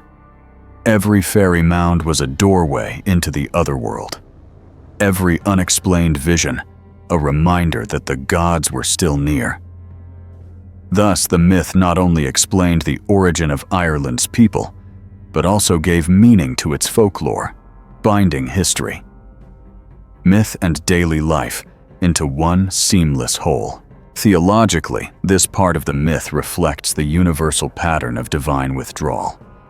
Just as God in Genesis entrusted creation to humanity after forming it, so too did the Tuatha De Danann entrust Ireland to mortals after shaping it. The gods' retreat was not abandonment, but transformation, allowing humans to grow, struggle, and discover their own path. Yet the gods' presence in the other world was a reminder that divine wisdom was never far away, accessible to those willing to listen. The arrival of the sons of Meal marked the dawn of a new age. Mortals would now write their history on the surface of the land, but beneath their feet in the mists and mounds, the Tuatha De Danann remained watching, guiding, and sometimes challenging. Ireland became both human and divine, a place where myth and history interwove so completely that neither could ever be separated. The golden age of the gods had ended, but their essence endured forever, shaping the destiny of the people who inherited their land. When the Tuatha De Danann yielded the surface of Ireland to the sons of Meal, they did not vanish into oblivion. Instead, they underwent a profound transformation that ensured their continued presence in the life of the land and in the imagination of its people. The gods who had once wielded cauldrons of plenty, harps that commanded the seasons, and weapons of unimaginable power withdrew into the Shiki, the hollow hills, and mounds that dotted the Irish landscape. In retreating underground, they became the Aos Sea, the hidden people whom later generations would know as the fairies. This transformation was not a diminishment, but an evolution, a way for the divine to remain close to the mortal world while no longer ruling it directly. The Celtic imagination did not perceive this retreat as defeat. Rather, it was a shift in the balance of existence. The Tuatha De Danann had fought, ruled, and shaped the destiny of Ireland, but their time as visible sovereigns had passed. By taking up residence in the mounds, they ensured that their essence remained woven into the soil, rivers, and air. Every hill could be a doorway, every mist a veil between worlds. The Celts believed that when they approached these mounds, they were standing at thresholds where the divine was still palpably near. The transformation of the gods into fairies thus preserved the sacred geography of Ireland, turning its very landscape into a map of portals where humans could encounter the other world. The Aos Sea were not imagined as tiny winged figures of later folklore, but as majestic, radiant beings who carried with them the grandeur of their former divinity. They were still the Tuatha De Danann, but now hidden, veiled from mortal sight, except when they chose to reveal themselves. They retained their powers, their wisdom, and their beauty, though their interaction with mortals became more subtle, often cloaked in mystery. Some stories tell of them offering blessings to farmers, poets, and kings who honored them with offerings. Others warn of their wrath if they were neglected or insulted, causing sickness, misfortune, or strange disappearances. In this way, they became both protectors and tricksters, embodying the unpredictable power of the unseen. The transformation into fairies reflects the Celtic conviction that the divine never disappears, but shifts form. When the Tuatha De Danann moved into the Sidhe, they did not abandon humanity. They simply withdrew into hidden realms, continuing to influence the world indirectly. This belief ensured that Celtic culture never separated myth from daily life. A farmer passing a fairy mound would leave a small gift. A traveler would avoid disturbing certain groves or lakes, and poets would invoke the fair folk as sources of inspiration. Every act of reverence kept the memory of the gods alive, while every story told around the fire ensured their presence endured in the imagination of each new generation. From a symbolic perspective, the transformation of the gods into fairies represented the transition from mythic time to historical time. The golden age of gods walking among mortals was over, but their essence lingered in subtler forms, shaping dreams, omens, and intuition. In this way, the Celts explained why their world was no longer filled with visible deities, yet still saturated with mystery. The Aos Sea were the reminder that the sacred was never gone, only hidden. To live in Ireland was to live alongside them, sharing the land with an unseen people whose presence could be felt in the whispers of wind, the rustle of trees, and the shimmer of moonlight on rivers. For biblical audiences, this shift echoes the transition from God's visible presence in the burning bush, the pillar of fire and the Ark of the Covenant, to the subtler presence of the Spirit, who moves invisibly yet powerfully among believers. Just as the Tuatha De Danann retreated into the hidden world while remaining active, so too does the divine presence in Scripture shift from the tangible to the spiritual, teaching humanity to walk by faith rather than sight. Both traditions affirm that the divine is never absent. It simply reveals itself in new ways, suited to the age. The transformation into fairies also preserved the moral lessons of the Tuatha De Danann. Their blessings and curses reminded mortals that respect for the unseen was essential. To dishonor the Aos Sea was to dishonor the land itself, while to honor them was to live in harmony with the rhythms of nature. In this way, the myth reinforced ethical living, humility, reverence, and awareness of forces greater than oneself. These values endured long after the Tuatha De Danann disappeared into the hills, shaping Celtic spirituality and folklore through the centuries. Thus, the Tuatha De Danann became the Aos Sea, not diminished, but transfigured, continuing their role as guardians of Ireland in hidden form. Their retreat into the Sidhe marked the end of one age and the beginning of another, where mortals bore the visible responsibility of rulership, while the divine lingered just beneath the surface, always near, always watching. The gods had become fairies, and in that transformation they ensured that Ireland would forever remain a land of mystery, where myth and reality could never be fully separated. The transformation of the Tuatha De Danann into the Aos Sea did not mean the end of their influence. Instead, it marked a shift into a deeper rhythm, one that reflected the Celtic vision of cosmology itself. For the Celts, the world was not a straight line beginning at a single point and moving toward an ultimate conclusion. It was a circle endlessly turning where creation, destruction, and renewal repeated in cycles as naturally as the seasons. This cyclical worldview was central to their mythology, shaping not only their understanding of the gods, but also their rituals, festivals, and way of life. To understand the Celtic creation story fully, one must recognize this profound belief.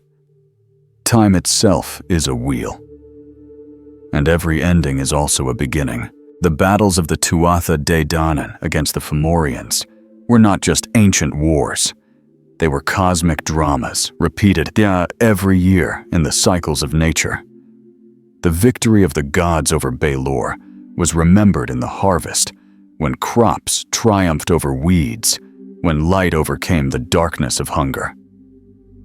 The death of Nuada and the restoration of his kingship symbolized the necessary loss and renewal that each season carried. To the Celts, these myths were not distant tales, but mirrors of the rhythms of their fields, their herds, and their own lives.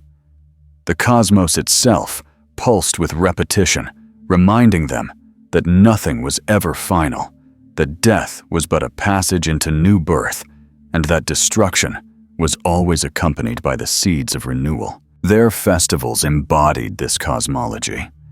Samhain, celebrated at the end of October, was the festival of death and darkness, when the boundary between the living and the dead grew thin.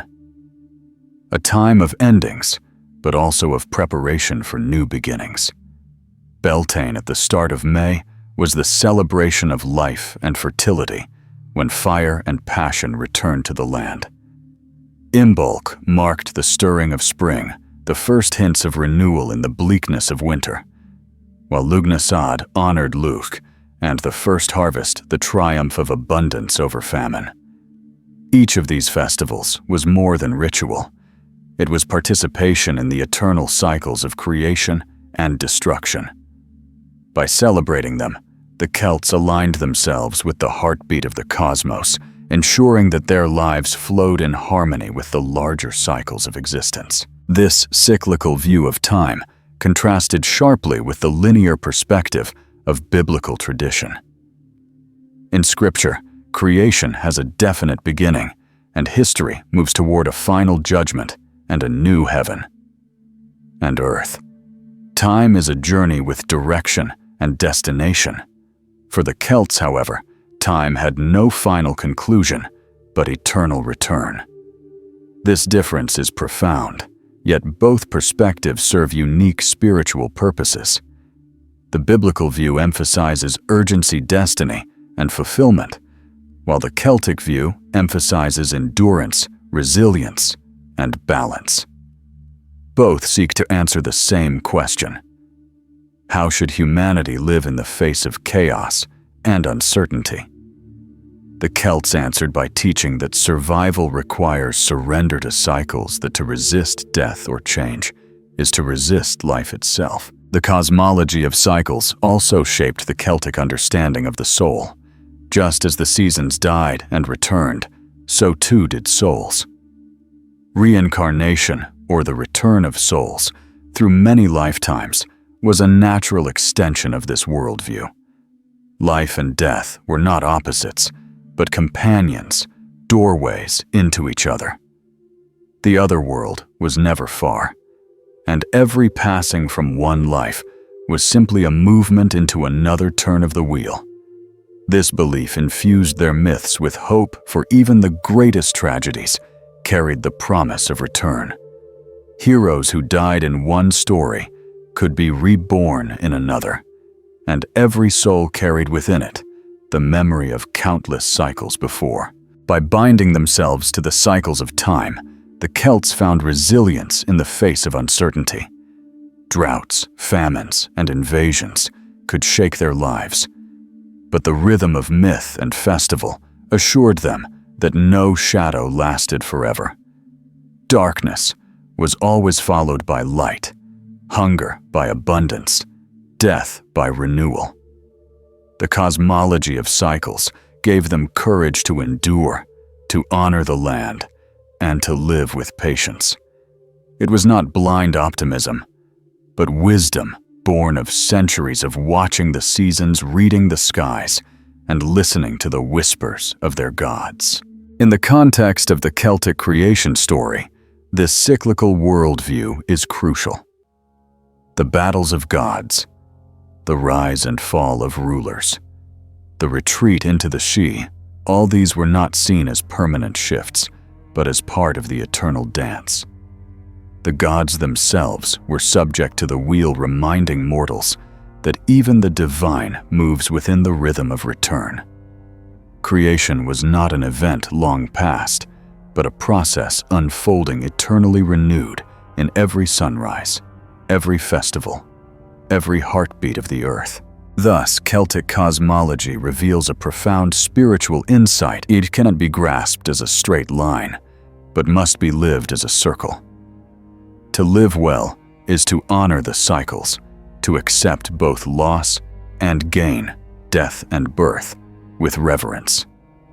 The Tuatha De Danann, though hidden, continued to embody this rhythm, teaching mortals through their festivals and stories to align themselves with the eternal wheel. In this way, the Celtic vision of time preserved both humility and hope, grounding their people in the assurance that renewal is always near, even in the darkest of nights. The Celtic creation story, when viewed beyond its battles, kings, and magical treasures, reveals a profound theological symbolism that shaped the worldview of the Celts and still carries meaning for us today. At its heart, this myth is not just about gods and monsters, but about archetypal forces, chaos and order, darkness and light, tyranny and justice, death and renewal. These forces were not abstract concepts to the Celts. They were living realities woven into the soil beneath their feet, the cycles of their crops, and the struggles of their tribes. To retell the story of the first gods was to retell the story of existence itself, a symbolic map of the human journey in a universe where everything was connected. The primordial void with its waters and mists was more than the backdrop for Danu's emergence. It symbolized the eternal mystery from which all life flows. In Celtic thought, this void was not evil, but potential, a womb of chaos where creation could be born. Theologically, it spoke of the paradox of beginnings, that life arises not from perfect clarity, but from the formless unknown. For mortals, this carried an important lesson, that moments of confusion, despair, or uncertainty are not meaningless, but pregnant with the possibility of renewal. Just as the gods themselves arose from chaos, so too can human lives be reshaped in times of darkness. Danu, the Great Mother, embodied another layer of symbolism. She was not a distant creator who shaped the world with commands, but a nurturing presence who flowed through rivers, rains, and wells. Her role suggested that divinity is not detached from the world, but immanent, pulsing within it. For the Celts, this meant that every interaction with nature was a spiritual act. To drink from a stream was to receive Danu's gift, to walk upon fertile ground was to tread upon her body, and to honor the rivers was to honor the Divine Mother herself. This theological lens emphasized intimacy with creation, teaching that the sacred was not far away, but right here within every aspect of the natural world. The Tuatha De Danann. Danu's children symbolized the diverse gifts necessary for life to flourish. Brigid represented healing poetry, and craft, the nurturing of culture and spirit. The Dagda embodied provision and cosmic balance, his tools ensuring abundance and justice. Nuada represented the trials of leadership and the wisdom born from suffering, his silver hand, reminding the Celts that wounds can become sources of authority. Lug represented versatility, the shining ideal of adaptability and skill, destined to fulfill prophecy and conquer tyranny. Each god was not only a character, but an archetype, offering mortals a path of imitation to heal, to create, to endure, to shine. The Fomorians, by contrast, symbolized the shadow side of existence. Their deformities and monstrous forms reflected the distortion of order into chaos, their demand for tribute, the corruption of kingship into tyranny. Balor of the Evil Eye was not simply a villain, but a theological figure representing fear, oppression, and the consuming gaze of destruction. His eye reduced everything it saw into death, a symbol of how fear and tyranny paralyze life. The prophecy of his defeat by his grandson carried profound symbolic weight. It affirmed that every oppressive force contains within it the seed of its own downfall, that no darkness can endure forever against the rising light. The battles between the Tuatha De Danann and the Fomorians were not random tales of war, but dramatizations of the eternal tension between order and chaos. The first battle revealed the fragility of creation, the wound of Nuada reminding mortals that leadership always comes with loss. The second battle fulfilled the promise of renewal, with Lug's victory over Balor, showing that even the most terrifying tyrant can be struck down. Theologically, these stories communicated resilience, the assurance that though chaos rises again and again, creation always finds a way to endure. In a wider perspective, the Celtic creation story also symbolized humanity's place in the cosmos. When the Tuatha De Danann eventually yielded the surface of Ireland to the sons of Meal, it reflected the transfer of responsibility from gods to mortals. The gods' retreat into the Sidhe was not abandonment, but transformation, teaching that divine presence remains hidden within the land, guiding but not controlling. This symbolized the theological truth that humanity must take up the work of stewardship, carrying forward the gifts of the gods in daily life, while remembering the sacredness of the land and the unseen forces within it. For audiences shaped by biblical traditions, the symbolism of the Celtic myth resonates with familiar themes. The chaos of the void recalls the formless and empty earth of Genesis. Danu's nurturing waters parallel the Spirit of God moving over the waters. The fall and rise of Nuada echoes the brokenness and redemption of leaders throughout Scripture, while the prophecy of Balor's death mirrors the promise that evil will ultimately be defeated by the seed of the oppressed. Though the cosmologies differ, cyclical versus linear, both affirm that creation is contested, that chaos threatens, and that renewal is assured through divine purpose. Ultimately, the theological symbolism of the Celtic creation story can be read as a meditation on resilience and harmony. It insists that life is sacred, that struggle is inevitable, and that every cycle of death is also a cycle of rebirth. It places humanity within a cosmos alive with meaning, where rivers, hills, and storms are not inert, but infused with divine presence. It affirms that even in the darkest moments, a light like Lug's will rise, prophecy will be fulfilled, and creation will continue its eternal dance of renewal.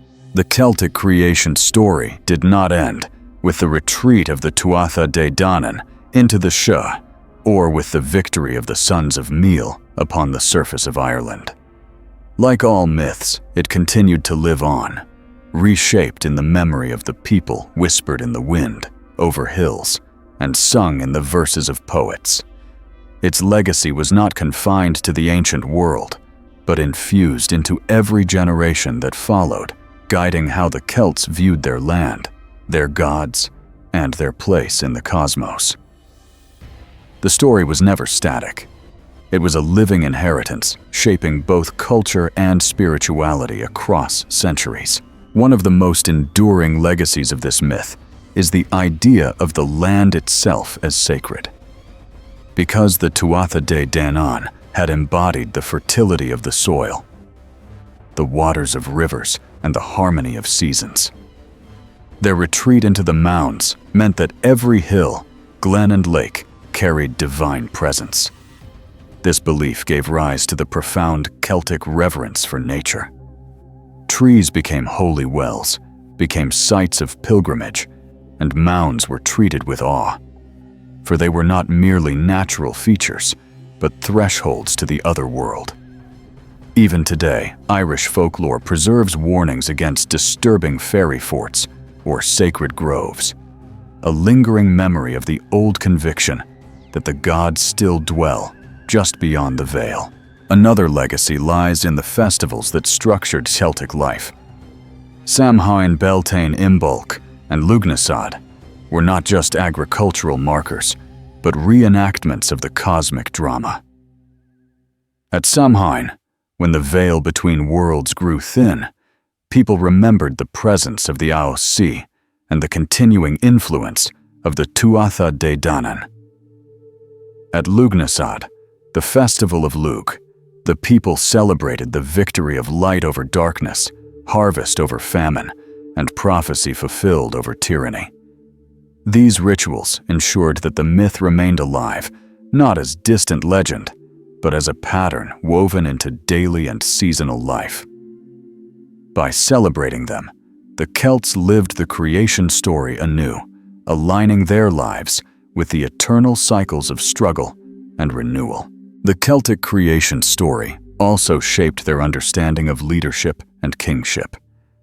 The tale of Nuada's fall and restoration taught that true rulers are those who have suffered and been renewed, that leadership requires sacrifice rather than perfection. The tyranny of Brez warned against leaders who exploit rather than nurture, while the fall of Baelor showed that oppressive power is always doomed to collapse. These lessons were not abstract theology, but practical wisdom applied to the tribal societies of Ireland. Kings were judged not only on their strength, but on their ability to maintain harmony with the land and the unseen world, a standard derived directly from the myth. Its legacy also extends into the folklore of fairies, who became the transformed memory of the Tuatha De Danann. In later centuries, when Christianity reshaped the spiritual landscape, the fairies were sometimes demonized or diminished, but their essence remained. They were still respected, feared, and honored. For the old belief persisted that the gods had not left, but remained nearby, influencing human fate in hidden ways. Through the Aos, the Celtic creation story continued to influence daily life, ensuring that the presence of the divine was never far away. Comparisons with biblical tradition highlight another legacy, the way myth communicates universal truths. Just as Israel remembered its creation story and Exodus as guiding patterns of faith, so the Celts remembered their creation myth as a lens through which to understand life. Both traditions affirm that creation is contested, that chaos threatens, and that deliverance is possible. Both insist that humanity's role is not to dominate recklessly, but to live in balance with divine purpose. For the Celts, that purpose was expressed through cycles of nature and the guardianship of the Tuatha De Danann. For the biblical tradition, it was expressed through covenant with God. Yet in both the legacy is the same: to live with reverence, humility, and hope. The greatest legacy of the Celtic creation story may be its resilience. Despite centuries of conquest, colonization, and cultural suppression, the myth endured.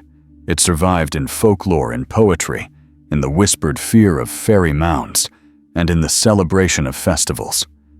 It was absorbed and reinterpreted by Christian monks who recorded parts of it, ensuring its survival in manuscripts like the Book of Invasions. It continued to inspire poets of the medieval and modern eras, who saw in it the living pulse of Ireland's identity. And it continues today to inspire those who seek wisdom in ancient stories, who look to the myths not as dead relics, but as living mirrors of the human spirit. Ultimately, the legacy of the Celtic creation story is the conviction that life is sacred, struggle is inevitable, and renewal is assured. It teaches that chaos cannot be eliminated, but can be faced with courage and creativity, that every ending carries the seed of a new beginning, and that the divine is never far away, hiding in the mists, the rivers, and the hills. It reminds us that we live in a world where myth and history intertwine, where the stories of gods still echo in the laughter of streams and the silence of ancient stones. To inherit this legacy is to carry the wisdom of the Celts forward, to live with reverence for the land awareness of the unseen, and trust that light always rises again. As the story of the Celtic creation unfolds from the mists of the void to the triumphs and retreats of the Tuatha Dé Danann, one truth resounds above all myths: do not die. They live on in the stones beneath our feet, in the rivers that still carve through the valleys, and in the whisper of wind across the hills. Though the gods may have withdrawn into the Sidhe, and though mortals like the sons of Miel may now walk the surface of Ireland, the essence of the first gods remains. Their presence lingers not only in fairy mounds and hidden glens, but in the stories that continue to be told, stories that keep the pulse of creation alive across generations. The Celtic creation myth does not close with a final victory or a sealed conclusion. Instead, it leaves us in the eternal cycle of struggle and renewal, reminding us that life itself is never finished. Just as the Tuatha Dé Danann once rose from Danu's waters, and just as Lugh rose against Baelor, so too does each generation face its own voids, its own battles, and its own moments of renewal. The myth is not simply about gods in distant ages, but about us, about the chaos we endure, the wounds we suffer, and the resilience we discover when we rise again. In this way, the myth becomes less a tale of the past and more a mirror of the present, reflecting truths that transcend time. The retreat of the Tuatha Dé Danann into the Sidhe symbolizes a truth that resonates even today. The divine is never absent, only hidden. We may not see gods walking the earth with cauldrons, harps, and silver hands, but their presence is still felt in the beauty of nature, in the cycles of death and rebirth, and in the whispers of inspiration that touch the soul. Every act of creativity, every moment of healing, every harvest and renewal carries the imprint of Danu's children. The fairies of folklore. The Aosi are more than quaint tales. They are reminders of the sacred presence that continues to weave itself into the fabric of daily life, waiting to be acknowledged by those who have eyes to see. For the Celts, the lesson of the creation story was not simply that gods fought and ruled, but that creation itself is sacred, fragile, and enduring. The myth taught them to respect the land, to live in balance with its rhythms, and to honor the unseen forces that sustain existence. This legacy remains vital today. In a world often driven by exploitation and consumption, the Celtic myth challenges us to remember that the earth is not ours to dominate, but ours to steward. The rivers, forests, and skies are not mere resources, but sacred gifts infused with the spirit of Danu and her children. To forget this is to repeat the folly of the Fomorians, who consumed without giving, and whose tyranny always led to downfall. In reflecting on this myth alongside biblical traditions, we see both contrast and harmony. The Bible speaks of creation as a linear story moving toward fulfillment, while the Celtic myth speaks of cycles endlessly repeating. Yet both affirm that chaos is never final, that light triumphs over shadow, and that divine presence sustains life. Both insist that humanity carries responsibility to live with reverence, to guard creation, and to trust that renewal will come even in the darkest times. Whether through prophecy fulfilled in Lugh or through covenant fulfilled in Christ, the underlying message is the same. The struggle of existence is meaningful, and the divine is never far. The outro of the Celtic creation story is not a closing door, but an invitation. It calls us to step into the cycle, to see ourselves as participants in the ongoing drama of creation. Each of us faces our own Baelor, whether in the form of fear, oppression, or despair. Each of us is called to find within us the spark of Lug, the courage and versatility to rise against the shadow. Each of us must learn like Nuada that wounds can become strength, and like the Dagda, that abundance and wisdom must be shared. In living these lessons, we continue the myth carrying its wisdom into new ages. The Celtic creation story is eternal because it is not bound to history alone. It is written in the land, in the seasons, in the cycle of birth and death, and in the resilience of the human spirit. It tells us that gods may retreat, but never vanish, that chaos may rise, but never reign forever, and that creation, though fragile, is endlessly renewed.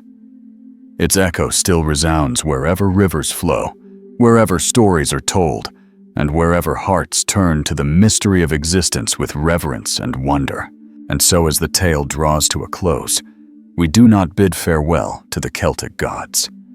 We meet them still in the mists at dawn, in the silence of ancient stones, and in the rhythm of our own lives. Their story continues because the cycle continues, and because myth is not just about the past, it is about the eternal now.